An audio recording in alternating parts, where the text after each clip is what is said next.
Doctor Inderjit Kaur ਦੁਆਰਾ ਸੰਪਾਦਿਤ ਪੁਸਤਕ ਸ਼ਰਧਾ ਦਾ ਸ਼ੁਦਾ ਦਾ ਲੇਖ ਹੈ ਸ਼ਰਧਾ ਦਾ ਸ਼ੁਦਾ। ਇਸ ਲੰਦਨ ਵਿੱਚ ਹੀ ਹੋਣ ਵਾਲਾ ਇੱਕ ਹੋਰ ਕਾਰਾ ਸੁਣ ਲਓ, ਜਿਸ ਨੂੰ ਸੁਣ ਕੇ ਪਿੱਟਣ ਨੂੰ ਦਿਲ ਕਰਦਾ ਹੈ। ਇੱਕ ਨਿੱਜੀ ਟੀਵੀ ਉੱਤੇ ਸੈਯਦ ਪੀਰ ਸ਼ਾਹ ਸਾਹਿਬ ਪ੍ਰੋਗਰਾਮ ਕਰਦੇ ਨੇ ਤੇ ਉਹਨਾਂ ਦੀ ਵਾਰਦਾਤ ਬਿਲਕੁਲ ਹੀ ਵੱਖਰੀ ਹੈ। ਉਹਨਾਂ ਨੂੰ ਸੰਨ ਲਾਉਣ ਵਾਸਤੇ ਕੋਈ ਹਥਿਆਰ ਹੀ ਨਹੀਂ ਵਰਤਣਾ ਪੈਂਦਾ।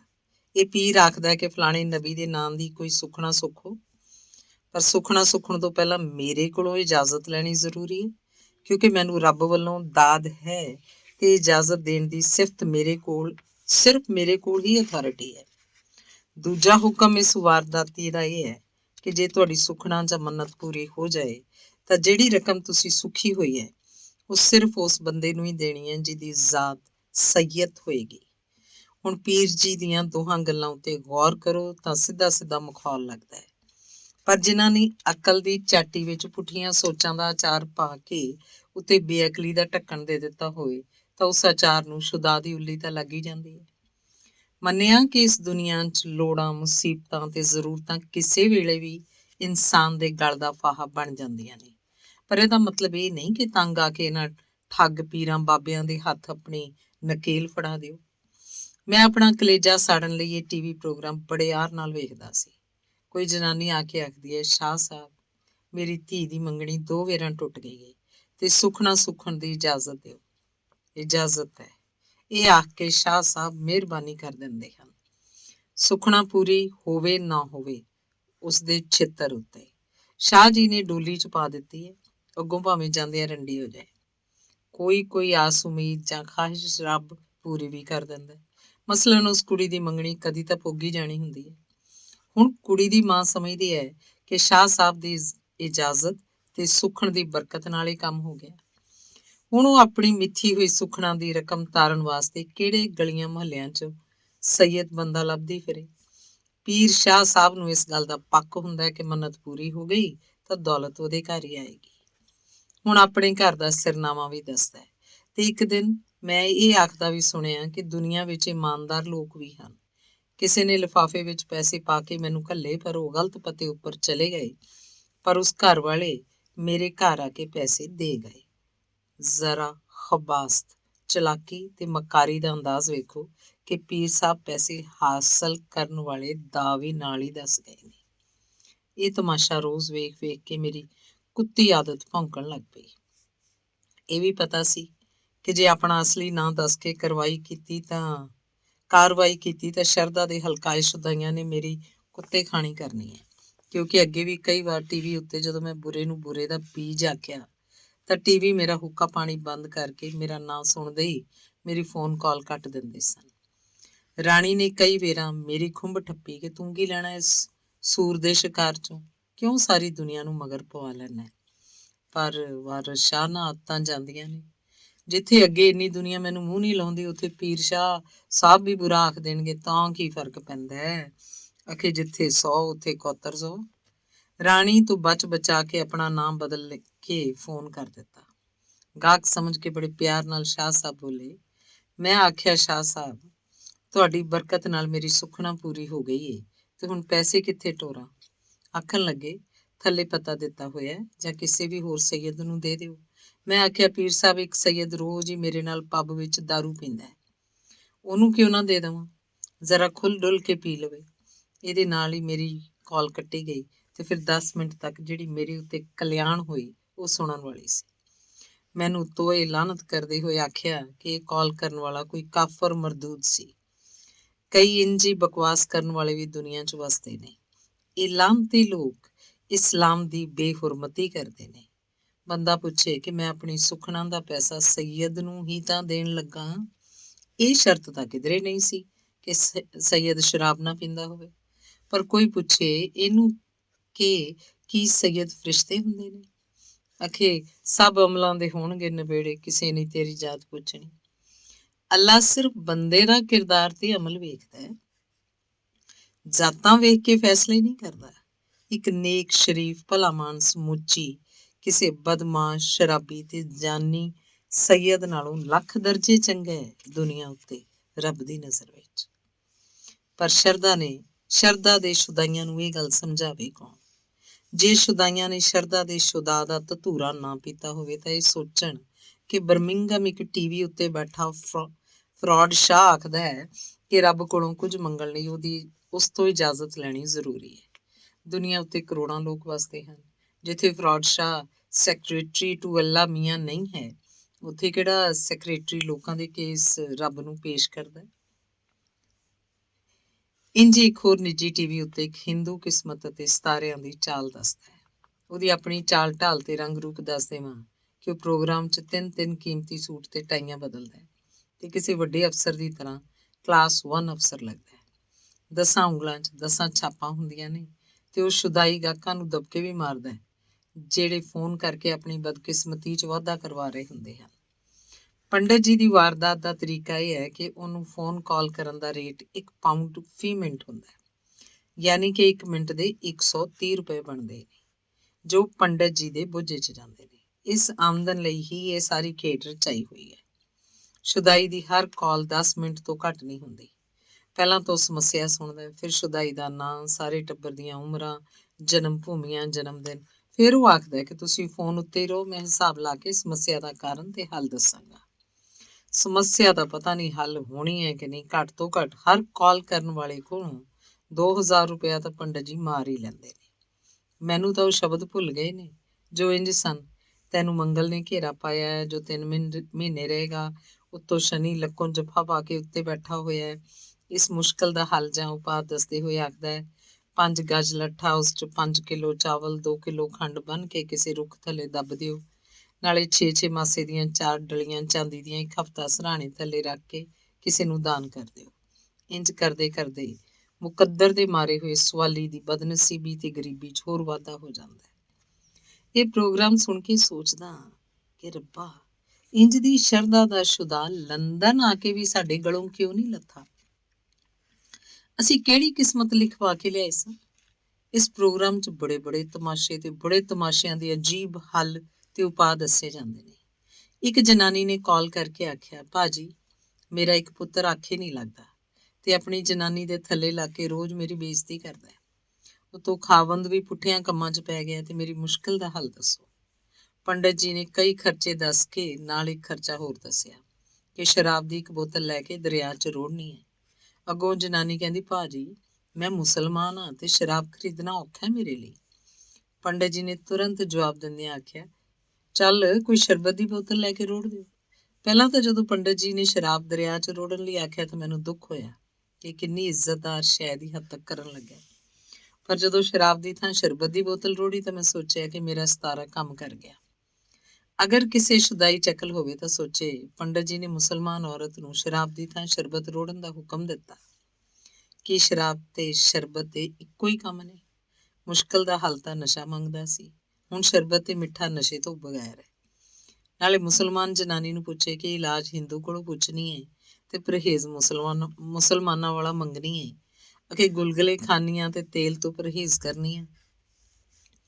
ਇਸ ਪੰਡਤ ਤਮਾਸ਼ਬੀਨ ਨਾਲ ਇੱਕ ਦਿਨ ਤਮਾਸ਼ਾ ਕਰਨ ਨੂੰ ਜੀ ਕੀਤਾ ਤੇ ਪੰਡਤ ਜੀ ਨੂੰ ਆਪਣੀ ਸਮੱਸਿਆ ਦੱਸਦੇ ਹੋਏ ਆਖਿਆ ਕਿ ਹਜ਼ੂਰ 2 ਵਿਆਹ ਕਰ ਚੁੱਕਾ ਤੇ ਔਲਾਦ ਕਿਸੇ ਵਿੱਚੋਂ ਵੀ ਨਹੀਂ ਹੁੰਦੀ। ਲੋਕ ਆਖਦੇ ਨੇ ਕਿਸੇ ਨੇ ਕੁਝ ਕੀਤਾ ਹੋਇਆ।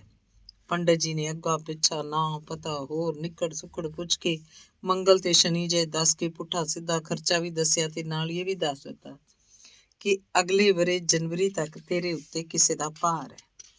ਫਰਵਰੀ ਸ਼ੁਰੂ ਹੁੰਦਿਆਂ ਹੀ ਔਲਾਦ ਹੋਣ ਦੀ ਉਮੀਦ ਹੈ। ਬਸ ਤੁਸੀਂ ਦੱਸੇ ਹੋਏ ਤਰੀਕੇ ਨਾਲ ਦਾਨ ਪੁੰਨ ਤੇ 15 ਕਿਲੋ ਕਣਕ ਰੁੱਖ ਥੱਲੇ ਖਿਲਾ ਰਹੋ। ਮੈਂ ਆਪਣੀ ਬਦਲੀ ਹੋਈ ਆਵਾਜ਼ ਠੀਕ ਕਰ ਲਈ ਤੇ ਆਖਿਆ, ਪੰਡਤ ਜੀ, ਮੇਰੀ ਉਮਰ ਦੇ ਰੁੱਖ ਤੋਂ ਹੁਣ ਸਾਰੇ ਪੱਤੇ ਝੜ ਗਏ ਹਨ। ਮੇਰੇ 3 ਬੱਚੇ ਤੇ 3 ਪੋਤੇ ਦੋਤੇ ਨੇ। ਹੁਣ ਤਾਂ ਮੇਰੇ ਕੋਠੇ ਉੱਤੇ ਬੱਚਿਆਂ ਵਾਲੀ ਘਟਾਈ ਨਹੀਂ ਚੜ੍ਹਦੀ ਤਾਂ ਬਾਲਾਂ ਦਾ ਮੀਂਹ ਕਿੱਥੋਂ ਵਰੇਗਾ। ਨਾਲੇ ਮੇਰਾ ਅਸਲੀ ਨਾਂ ਝੂਠ ਪ੍ਰਕਾਸ਼, ਪਿਓ ਦਾ ਨਾਂ ਧੋਖਾ ਰਾਮ, ਮਾਂ ਦਾ ਨਾਂ ਫੱਫੇ ਕੁੱਟਣੀ ਤੇ ਕੌਮ ਸਾਡੀ ਹਰਾਮਖੋਰੀ ਹੈ। ਪਰ ਸ਼ਾਬਾਸ਼ ਪੰਡਤ ਦੇਵੀ, ਉਹਨੇ ਗੁੱਸਾ ਨਾ ਕੀਤਾ ਤੇ ਹੱਸ ਕੇ ਫੋਨ ਕੱਟ ਦਿੱਤਾ। ਮੇਰਾ ਖਿਆਲ ਹੈ ਲੰਦਨ ਦੇ ਸ਼ੁਦਾ ਤੇ ਟੀਵੀ ਉੱਤੇ ਹੋਣ ਵਾਲੇ ਇੱਕ ਹੋਰ ਤਮਾਸ਼ੇ ਦਾ ਜ਼ਿਕਰ ਕਰਕੇ ਬਸ ਕਰਦਾ, ਵਰਨਾ ਪੂਰੀ ਕਿਤਾਬ ਲਿਖਣੀ ਪਏਗੀ। ਇੰਜ ਦੇ ਇੱਕ ਟੀਵੀ ਉੱਤੇ ਇੱਕ ਮੌਲਵੀ ਹਰੇ ਚੋਲੇ ਤੇ ਗੋਟੇ ਵਾਲੀ ਟੋਪੀ ਤੇ ਗਲ 'ਚ ਮਣਕੇ ਪਾ ਕੇ ਆਉਂਦੇ ਨੇ। ਉਹਨਾਂ ਦਾ ਕਾਰੋਬਾਰ ਇਹ ਹੈ ਕਿ ਮੈਂ ਖੁਆਬਨਾਮਾ ਦੱਸਾਂਗਾ, ਯਾਨੀ ਕਿਸੇ ਨੂੰ ਖੁਆਬ ਆਇਆ ਤੇ ਮੈਂ ਦੱਸਾਂਗਾ ਕਿ ਇਸ ਖੁਆਬ ਦਾ ਕੀ ਮਤਲਬ ਹੈ ਤੇ ਤੇਰੀ ਜ਼ਿੰਦਗੀ ਉੱਤੇ ਇਹਦਾ ਕੀ ਅਸਰ ਪਵੇਗਾ। ਹੁਣ ਖੁਆਬ ਵੀ ਹਰ ਕਿਸੇ ਨੂੰ ਆਉਂਦਾ ਹੈ ਤੇ ਸ਼ੁਦਾਈਆਂ ਦੀ ਵੀ ਔੜ ਨਹੀਂ ਪਈ। ਟੀਵੀ ਉੱਤੇ ਮਹਿੰਗੇ ਫੋਨ ਕਰਕੇ ਕਾਲਰਾਂ ਦੀ ਕਤਾਰ ਲੱਗੀ ਰਹਿੰਦੀ ਹੈ। ਇੱਕ ਜਨਾਨੀ ਆਖਦੀ ਹੈ, ਮੌਲਵੀ ਜੀ ਮੈਂ ਖੁਆਬ 'ਚ ਰਾਤ ਨੂੰ ਸੱਪ ਵੇਖਿਆ। ਇਹਦਾ ਕੀ ਮਤਲਬ ਹੈ? ਹੁਣ ਮੌਲਵੀ ਫੋਨ ਦਾ ਬਿੱਲ ਵਧਾਉਣ ਲਈ ਗੱਲ ਦਾ ਵਧਾਈ ਜਾਂਦੇ ਨੇ ਤੇ ਪੁੱਛਦੇ ਨੇ, ਬੀਬੀ ਆਪਣਾ ਨਾਮ, ਪਤਾ, ਜਨਮ ਦਿਨ ਦੱਸ ਕੇ ਦੱਸੋ ਕਿ ਸੱਪ ਦਾ ਰੰਗ ਕੀ ਸੀ, ਲੰਮਾ ਕਿੰਨਾ ਕੁ ਸੀ, ਉਹ ਤੈਨੂੰ ਵੇਖ ਕੇ ਦੌੜ ਗਿਆ ਸੀ ਜਾਂ ਤੇਰੇ ਵੱਲ ਆਇਆ ਸੀ, ਤੂੰ ਉਹਨੂੰ ਮਾਰ ਸੁੱਟਿਆ ਸੀ ਜਾਂ ਆਪ ਹੀ ਡਰ ਕੇ ਦੌੜ ਗਈ ਸੀ।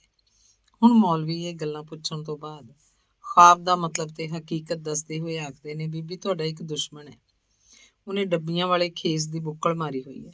ਉਹ ਤੁਹਾਡੇ ਉੱਪਰ ਵਾਰ ਕਰਨ ਆਇਆ ਪਰ ਉਹਦਾ ਵਾਰ ਨਹੀਂ ਚੱਲਿਆ ਤੇ ਦੌੜ ਗਿਆ। ਤੁਸੀਂ ਹੁਸ਼ਿਆਰ ਰਹੋ, ਉਹ ਦੁਬਾਰਾ ਫਿਰ ਵੀ ਕਿਸੇ ਵੇਲੇ ਆਏਗਾ। ਇਹ ਸੁਣ ਕੇ ਸ਼ੁਦਾ ਦੀ ਫੰਡੀ ਹੋਈ ਬੀਬੀ ਥਰ-ਥਰ ਕੰਬਦੀ ਹੋਈ ਫੋਨ ਰੱਖ ਦਿੰਦੀ ਹੈ। ਹੁਣ ਪਤਾ ਨਹੀਂ ਵਿਚਾਰੀ ਰਾਤ ਨੂੰ ਸੌਂ ਵੀ ਸਕੇਗੀ ਕਿ ਨਹੀਂ।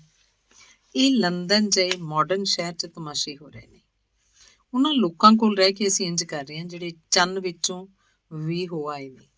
ਅਸੀਂ ਇੱਥੇ ਆ ਕੇ ਲੁਧਿਆਣਾ ਤੇ ਲਾਇਲਪੁਰੀ ਹਾਂ। ਲੰਦਨ ਦੇ ਸਮਾਜ ਤੇ ਤਾਲੀਮ ਨੇ ਸਾਡਾ ਕੁਝ ਨਹੀਂ ਸਵਾਰਿਆ। ਅਸੀਂ ਪੋਤੜਿਆਂ ਦੇ ਵਿਗੜੇ ਤੇ ਧੁਰ ਦੇ ਉਜੜੇ ਹੋਏ ਹਾਂ। ਅਸੀਂ ਅਕਲ ਤੋਂ ਵਿਛੜੇ ਨਸੀਬਾਂ ਦੇ ਰਗੜੇ ਹੋਏ ਅਨਾਨਾਸ ਛੱਡ ਕੇ ਬੋਹੜ ਦੀਆਂ ਗੋਲਾਂ ਖਾਣ ਵਾਲੇ ਹਾਂ।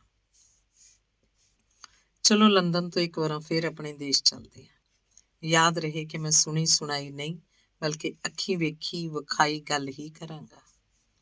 ਪਾਕਿਸਤਾਨ ਦੇ ਇੱਕ ਵੱਡੇ ਸਾਰੇ ਪੀਰ ਬਲਕਿ ਪੀਰਾਂ ਦੇ ਸਰਕਾਰੀ ਸਾਂਝ ਦੀ ਗੱਲ ਸੁਣਾ ਦੇਵਾਂ।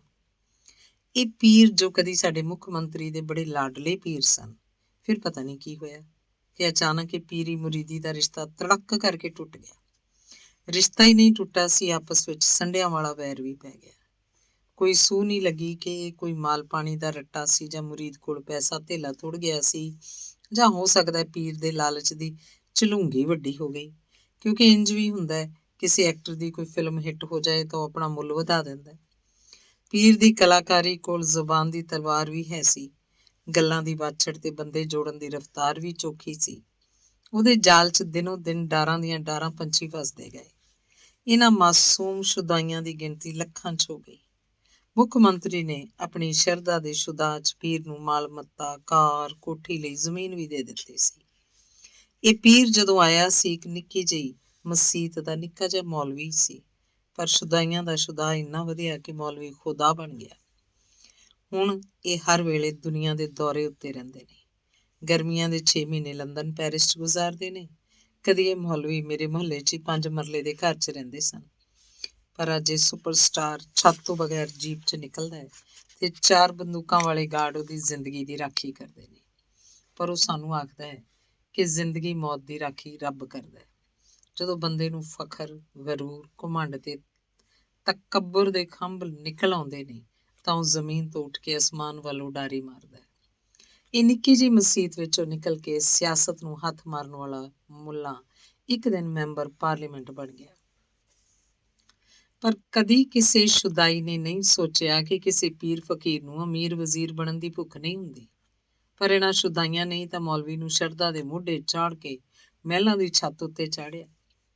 ਇਸ ਕਾਮਯਾਬੀ ਦੇ ਤਕੱਬੁਰ ਨੇ ਹੋਰ ਉਂਗਲ ਦਿੱਤੀ ਤੇ ਮੌਲਵੀ ਨੇ ਹਕੂਮਤ ਵਿਰੁੱਧ ਝੰਡਾ ਚੁੱਕ ਕੇ ਆਪਣੇ ਸ਼ਰਧਾਲੂਆਂ ਨੂੰ ਹੁਕਮ ਦਿੱਤਾ ਕਿ ਜਲੂਸ ਕੱਢ ਕੇ ਇਸਲਾਮਾਬਾਦ ਇਕੱਠੇ ਹੋ ਜਾਓ, ਅਸਾਂ ਹਕੂਮਤ ਦਾ ਤਖਤਾ ਪਲਟਣਾ ਹੈ। ਮੌਲਵੀ ਨੇ ਕਰੋੜਾਂ ਰੁਪਏ ਖਰਚ ਕਰਕੇ ਇੱਕ ਲੰਮੀ ਬੱਸ ਬਣਵਾਈ, ਜਿਸ ਵਿੱਚ ਗੁਸਲਖਾਨਾ, ਬੈਡਰੂਮ ਤੇ ਦੂਜੀਆਂ ਸਹੂਲਤਾਂ ਤੋਂ ਵੱਖ ਏਅਰ ਕੰਡੀਸ਼ਨਡ ਕਮਰਾ ਵੀ ਬਣਵਾਇਆ। ਇਹ ਸ਼ੁਦਾਈਆਂ ਦਾ ਜਲੂਸ 3 ਦਿਨ ਇਸਲਾਮਾਬਾਦ ਹਕੂਮਤ ਦਾ ਵਿਰੋਧ ਕਰਦਾ ਰਿਹਾ। ਪਾਲੇ 'ਚ ਬੈਠੇ ਮਰਦ, ਜਨਾਨੀਆਂ ਤੇ ਬੱਚੇ ਵੀ ਜ਼ਮੀਨ ਤੇ ਰੁਲਦੇ ਰਹੇ। ਪੀਰ ਏਅਰ ਕੰਡੀਸ਼ਨ ਬੱਸ ਵਿੱਚ ਬਹਿ ਕੇ ਤਕਰੀਰ ਕਰਦੇ ਤੇ ਸੌਂ ਜਾਂਦੇ। ਹਕੂਮਤ ਨੇ ਕੋਈ ਚਾਲ ਚੱਲੀ ਤੇ ਮੌਲਵੀ ਨੂੰ ਕੁਝ ਆਖ ਕੇ ਟੋਰ ਦਿੱਤਾ। ਮੌਲਵੀ ਨੇ ਸ਼ੁਦਾਈਆਂ ਨੂੰ ਆਖਿਆ, ਮੁਬਾਰਕ ਹੋਵੇ, ਸਾਡੀ ਮੰਗ ਪੂਰੀ ਹੋ ਗਈ ਹੈ ਤੇ ਆਪਣੇ ਆਪਣੇ ਘਰਾਂ ਨੂੰ ਚਲੇ ਜਾਓ। ਉਹ ਭੁੱਖੇ ਮਰਦੇ ਬਿਮਾਰ ਬਾਲਾਂ ਨੂੰ ਲੈ ਕੇ ਚਲੇ ਗਏ, ਪਰ ਕਿਸੇ ਨੇ ਪੁੱਛਿਆ ਕਿ ਸਾਡੀ ਕਿਹੜੀ ਮੰਗ ਪੂਰੀ ਹੋਈ। ਹੁਣ ਪੀਰ ਦੇ ਤਕੱਬੁਰ ਨਾਲ ਹਿੱਲ ਗਏ ਦਿਮਾਗ ਦਾ ਅਗਲਾ ਕਾਰਨਾਮਾ ਧਿਆਨ ਨਾਲ ਸੁਣੋ। ਇਹ ਮਖੌਲ ਨਹੀਂ, ਸਾਰੇ ਟੀਵੀ ਚੈਨਲਾਂ ਤੋਂ ਨਸ਼ਰ ਹੋਇਆ ਤੇ ਮੈਂ ਵੀ ਸੁਣਿਆ ਵੇਖਿਆ। ਮੌਲਵੀ ਨੇ ਆਪਣੇ ਸ਼ੁਦਾਈ ਲਾਹੌਰ ਮੰਟੋ ਪਾਰਕ ਵਿੱਚ ਇਕੱਠੇ ਕਰਕੇ ਜਲਸਾ ਕੀਤਾ ਤੇ ਭਾਸ਼ਣ ਛਕਿਆ। ਮੈਨੂੰ ख्वाब 'ਚ ਹਜ਼ਰਤ ਮੁਹੰਮਦ ਸਾਹਿਬ ਮਿਲਦੇ ਨੇ ਤੇ ਆਖਦੇ ਨੇ, ਪੀਰ ਜੀ ਮੈਨੂੰ ਪਾਕਿਸਤਾਨ ਆਉਣ ਵਾਸਤੇ ਟਿਕਟ ਘੱਲੋ ਤੇ ਨਾਲੇ ਉੱਥੇ ਮੇਰੇ ਰਹਿਣ ਸਹਿਣ ਤੇ ਖਾਣ ਪੀਣ ਦਾ ਬੰਦੋਬਸਤ ਵੀ ਕਰੋ। ਮੈਂ ਇਹ ਸਾਰਾ ਕੁਝ ਕਰ ਦਿੱਤਾ ਤੇ ਉਹ ਪਾਕਿਸਤਾਨ ਤਸ਼ਰੀਫ ਲੈ ਆਏ, ਪਰ ਪਾਕਿਸਤਾਨੀ ਲੋਕਾਂ ਦੀ ਹਰਾਮਖੋਰੀ ਵੇਖ ਕੇ ਨਾਰਾਜ਼ ਹੋ ਗਏ ਤੇ ਵਾਪਸ ਚਲੇ ਗਏ। ਮੈਂ ਇਸ ਤਕਰੀਰ ਉੱਤੇ ਬਹੁਤ ਕੁਝ ਆਖ ਸਕਦਾ ਹਾਂ, ਪਰ ਮੇਰੇ ਆਖਣ ਦੀ ਲੋੜ ਹੀ ਨਹੀਂ ਰਹਿ ਗਈ। ਹਰ ਅਕਲਮੰਦ ਆਪ ਫੈਸਲਾ ਕਰ ਸਕਦਾ ਹੈ। ਇੱਥੇ ਗੱਲ ਤਾਂ ਇਹ ਕਰਨ ਵਾਲੀ ਹੈ ਕਿ ਲੱਖਾਂ ਸ਼ਰਧਾਲੂ ਇਹ ਸਭ ਕੁਝ ਵੇਖ ਸੁਣ ਕੇ ਵੀ ਅੱਜ ਵੀ ਉੱਥੇ ਹੀ ਖਲੋਤੇ ਹਨ, ਬਲਕਿ ਤਕਰੀਰ ਸੁਣ ਕੇ ਨਾਰੇ ਮਾਰੇ ਤੇ ਚਮਤਕਾਰ ਆਖ ਕੇ ਸ਼ੁਦਾ ਦੀ ਸ਼ਰਧਾ ਨੂੰ ਹੋਰ ਵੀ ਘੁੱਟ ਕੇ ਜੱਫਾ ਪਾ ਲਿਆ। ਮੌਲਵੀ ਬਾਰੇ ਜੋ ਜੋ ਗੱਲਾਂ ਦੱਸੀਆਂ ਨੇ ਉਹਨਾਂ ਉੱਤੇ ਧਿਆਨ ਦਿੱਤਾ ਜਾਏ ਤਾਂ ਸ਼ਰਧਾ ਤੋਂ ਸ਼ਰਮ ਆਉਣੀ ਚਾਹੀਦੀ ਹੈ, ਪਰ ਸੋਚਣਾ ਤਾਂ ਅਕਲਮੰਦਾਂ ਦਾ ਕੰਮ ਹੈ। ਜਿਨ੍ਹਾਂ ਨੇ ਅਕਲ ਦੀ ਕੋਠੜੀ ਨੂੰ ਜੰਦਰਾ ਮਾਰ ਕੇ ਕੁੰਜੀ ਖੂਹ 'ਚ ਸੁੱਟਤੀ ਹੋਵੇ, ਉਹ ਅਕਲ ਕਿੱਥੋਂ ਲੈਣ। ਇਹ ਗੱਲਾਂ ਲਿਖਣ ਵੇਲੇ ਮੈਨੂੰ ਮੇਰਾ ਉਹ ਲੇਖ ਯਾਦ ਆਉਂਦਾ ਹੈ ਕਿ ਕਿੱਡੇ ਚੰਗੇ ਵੇਲੇ ਸਨ ਜਦੋਂ ਦੁਨੀਆ ਭੋਲੀ ਭਾਲੀ ਸੀ। ਇਨਸਾਨ ਨੂੰ ਕੀ ਹੋ ਗਿਆ? ਧਰਮੀ ਸ਼ਰਧਾ ਦੀ ਭੰਗ ਪੀ ਕੇ ਸਕੂਲਾਂ 'ਚ ਨਿੱਕੇ ਨਿੱਕੇ ਬਾਲਾਂ ਦੇ ਸਿਰ ਕੱਪੀ ਆਉਂਦੇ ਨੇ। ਅਖੇ ਕਾਫਿਰਾਂ ਦੇ ਬੱਚੇ ਨੇ। ਇਨਸਾਨ ਨਾਲ ਇਨਸਾਨ ਭਿੜ ਪਿਆ, ਮੁਸਲਮਾਨ ਨਾਲ ਮੁਸਲਮਾਨ ਇੰਜ ਭਿੜਿਆ ਕਿ ਮਸੀਤ ਵਿੱਚ ਰੱਬ ਦੇ ਹਜ਼ੂਰ ਸਿਜਦਾ ਕਰਨ ਗਏ ਇਨਸਾਨਾਂ ਨੂੰ ਬੰਬ ਨਾਲ ਭੁੰਨ ਕੇ ਰੱਖ ਦਿੱਤਾ ਕਿ ਇਹ ਕਾਫਰ ਨੇ, ਜਦਕਿ ਹਜ਼ਰਤ ਮੁਹੰਮਦ ਤੇ ਇਸਲਾਮ ਦਾ ਸਾਫ਼ ਫਰਮਾਨ ਹੈ ਕਿ ਐਲਾਨ ਕੀਤੇ ਬਗੈਰ ਜੰਗ ਵੀ ਜਾਇਜ਼ ਨਹੀਂ। ਇਹ ਵੀ ਆਖਿਆ ਕਿ ਨਿਹੱਥੇ ਤੇ ਕਮਜ਼ੋਰਾਂ ਉੱਤੇ ਹਮਲਾ ਨਾ ਕਰੋ, ਔਰਤਾਂ ਬੁੱਢਿਆਂ ਤੇ ਬੱਚਿਆਂ ਉੱਤੇ ਹੱਥ ਨਾ ਚੁੱਕੋ। ਇੱਕ ਪਾਸੇ ਇਨਸਾਨੀ ਜ਼ਿੰਦਗੀ ਦੇ ਬਚਾਅ ਲਈ ਸਾਇੰਸ ਦੀ ਵਾਹ ਲੱਗੀ ਹੋਈ ਹੈ, ਦੂਜੇ ਪਾਸੇ ਜ਼ਿੰਦਗੀ ਹੈ ਕਿ ਟਕੇ ਟੋਕਰੀ ਹੋ ਗਈ ਹੈ। ਅੱਜ ਮੈਨੂੰ ਇਹ ਕਾਬੂ ਨਾ ਆਉਣ ਵਾਲਾ ਵਿਸ਼ਾ ਛੋਹਦੇ ਹੋਏ ਪਤਾ ਨਹੀਂ ਕੀ ਕੁਝ ਯਾਦ ਆਈ ਜਾ ਰਿਹਾ ਹੈ। ਸੋਚਿਆ ਸੀ ਸ਼ਰਧਾ ਬਾਰੇ ਨਿੱਕਾ ਜਿਹਾ ਲੇਖ ਲਿਖਾਂਗਾ, ਪਰ ਜਿਸ ਸ਼ਰਧਾ ਨੇ ਲੱਖਾਂ ਬੰਦਿਆਂ ਨੂੰ ਮੌਤ ਦੇ ਮੂੰਹ 'ਚ ਪਾ ਦਿੱਤਾ, ਉਸ ਵਿਸ਼ੇ ਨੂੰ ਸਿਰਫ 4 ਵਰਕਿਆਂ ਦੀ ਪੁੜੀ 'ਚ ਪਾ ਕੇ ਕਿਵੇਂ ਮਰੀਜ਼ ਬਣੀ ਇਨਸਾਨੀਅਤ ਦੇ ਹੱਥ ਫੜਾ ਦੇਵਾਂ। ਇਹ ਸਿਰਫ ਇੱਕ ਇਨਸਾਨ ਦਾ ਮਰਜ਼ ਨਹੀਂ, ਅੱਜ ਇਨਸਾਨੀਅਤ ਨੂੰ ਹੀ ਮਰਜ਼ ਵਗ ਗਈ ਹੈ। ਹੋ ਸਕਦਾ ਹੈ ਪਾਠਕ ਪੜ੍ਹਦੇ ਪੜ੍ਹਦੇ ਥੱਕ ਜਾਣ, ਪਰ ਮੇਰਾ ਹਿਰਖ ਅਫਸੋਸ ਤੇ ਮਦਿੱਖ ਹੈ ਕਿ ਮੁੱਕਦਾ ਹੀ ਨਹੀਂ। ਅੱਜ ਨਾਲੋਂ ਤਾਂ ਉਹ ਵੇਲਾ ਹੀ ਚੰਗਾ ਸੀ ਜਦੋਂ ਇਨਸਾਨ ਜੰਗਲ 'ਚ ਜ਼ਿੰਦਗੀ ਗੁਜ਼ਾਰ ਰਿਹਾ ਸੀ। ਅੱਜ ਦਾ ਤਹਿਜ਼ੀਬ ਯਾਫਤਾ ਇਨਸਾਨ ਤਾਂ ਜੰਗਲੀ ਹੈਵਾਨ ਹੀ ਨਹੀਂ, ਵਹਿਸ਼ੀ ਹੋ ਗਿਆ। ਕਦੀ ਇਨਸਾਨ ਨੂੰ ਇਨਸਾਨ ਆਖਦਾ ਸੀ, ਓਏ ਇਹ ਮਹੱਲਾ ਛੱਡ ਜਾ, ਨਹੀਂ ਤਾਂ ਕਿਸੇ ਦਿਨ ਕੁੱਤੇ ਦੀ ਮੌਤ ਮਾਰਿਆ ਜਾਏਗਾ। ਅੱਜ ਕੁੱਤੇ ਨੂੰ ਕੁੱਤਾ ਆਖਦਾ, ਓਏ ਇਨਸਾਨਾਂ ਦੀ ਬਸਤੀ ਛੱਡ ਜਾ, ਨਹੀਂ ਤਾਂ ਇਨਸਾਨ ਦੀ ਮੌਤ ਮਾਰਿਆ ਜਾਏਗਾ। ਅਸੀਂ ਨਿੱਕੇ ਨਿੱਕੇ ਹੁੰਦੇ ਸਾਂ ਤੇ ਗਰਮੀਆਂ 'ਚ ਸਾਡੀ ਅੰਮਾਂ ਚੌਲ ਪਕਾ ਕੇ ਠੰਡੇ ਹੋਣ ਲਈ ਕਰਨਾਲੀ 'ਚ ਖਿਲਾਰ ਦਿੰਦੀ ਤੇ ਅਸੀਂ ਸਾਰੇ ਕੋਠੇ ਤੇ ਚਲੇ ਜਾਂਦੇ। ਵਿਹੜੇ 'ਚ ਬੈਠਾ ਕੁੱਤਾ ਚੌਲਾਂ ਨੂੰ ਮੂੰਹ ਤੱਕ ਨਾ ਲਾਉਂਦਾ। ਅੱਜ ਦਾ ਇਨਸਾਨ ਮਸੀਤ ਵਿੱਚ ਨਮਾਜ਼ ਪੜ੍ਹਨ ਲੱਗਿਆ ਜੁੱਤੀ ਲਾਹ ਕੇ ਆਪਣੇ ਅੱਗੇ ਰੱਖਦਾ ਹੈ, ਕਿਉਂਕਿ ਪਿੱਛੋਂ ਉਹਦੀ ਜੁੱਤੀ ਕੋਈ ਇਨਸਾਨ ਚੋਰੀ ਕਰ ਲੈਂਦਾ ਹੈ। ਕੰਧ ਉੱਤੇ ਲੱਗੀ ਕੰਧ ਘੜੀ ਨੂੰ ਜੰਦਰਾ ਮਾਰਿਆ ਹੁੰਦਾ, ਕਿਉਂਕਿ ਜੁੱਤੀ ਚੋਰਾਂ ਵਾਂਗ ਘੜੀ ਚੋਰ ਵੀ ਹੁੰਦੇ ਹਨ। ਮਾਫ਼ ਕਰਨਾ, ਮੇਰਾ ਅੱਜ ਦਾ ਵਿਸ਼ਾ ਇਨਸਾਨ ਦੀ ਬਦਲਦੀ ਹੋਈ ਹੈਵਾਨੀ ਖਸਲਤ ਨਹੀਂ ਸੀ, ਪਰ ਇੱਕ ਇਨਸਾਨ ਹਾਂ, ਕੀ ਕਰਾਂ।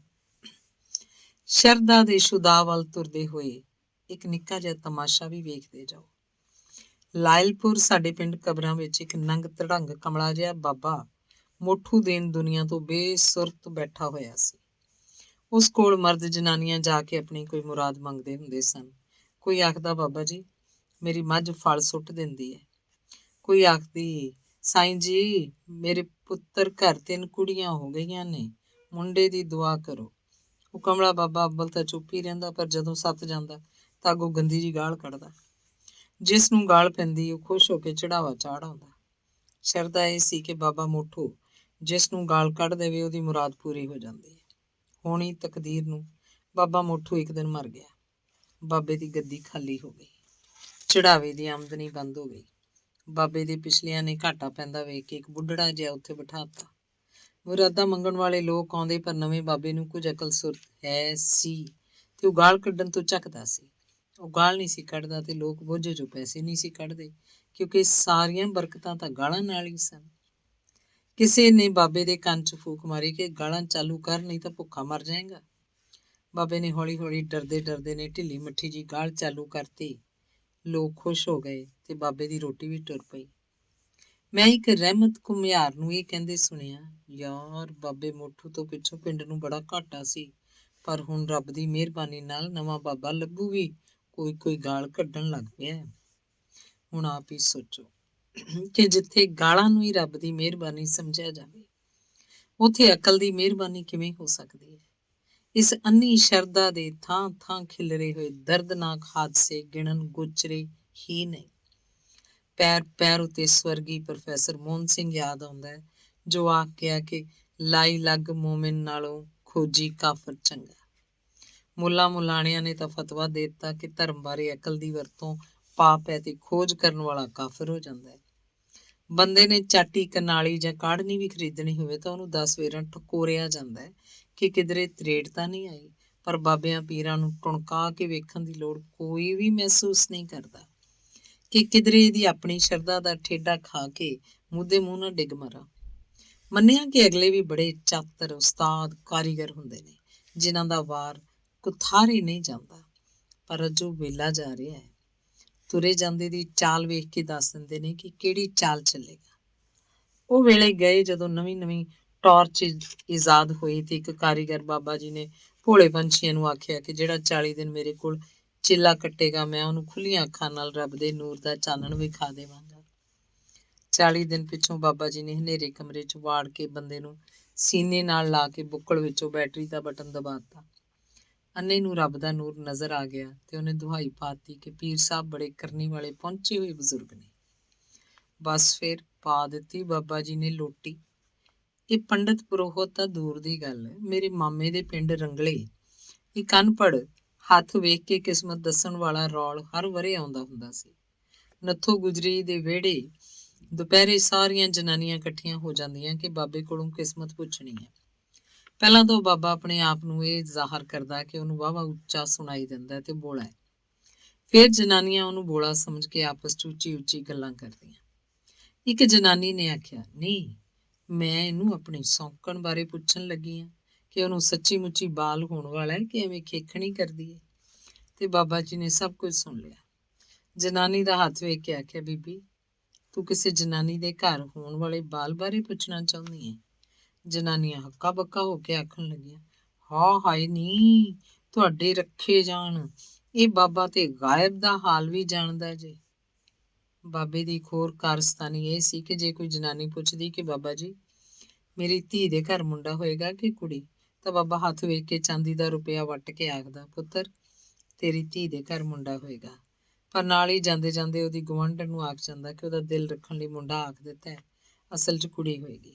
ਹੁਣ ਜੇ ਤਾਂ ਮੁੰਡਾ ਹੋ ਗਿਆ ਤਾਂ ਵਾਹ ਭਲਾ, ਤੇ ਜੇ ਕੁੜੀ ਹੋ ਗਈ ਤਾਂ ਅਗਲੇ ਬਾਰੇ ਬਾਬੇ ਦੇ ਆਣ ਤੇ ਜਨਾਨੀ ਨੇ ਆਖਿਆ, ਬਾਬਾ ਤੂੰ ਆਖਿਆ ਸੀ ਮੁੰਡਾ ਹੋਏਗਾ। ਬਾਬਾ ਫੌਰਨ ਗੁਆਂਢਣ ਨੂੰ ਗਵਾਹ ਬਣਾ ਕੇ ਆਖਦਾ, ਦੱਸ ਬੀਬੀ, ਮੈਂ ਤੈਨੂੰ ਕੀ ਦੱਸ ਕੇ ਗਿਆ ਸੀ?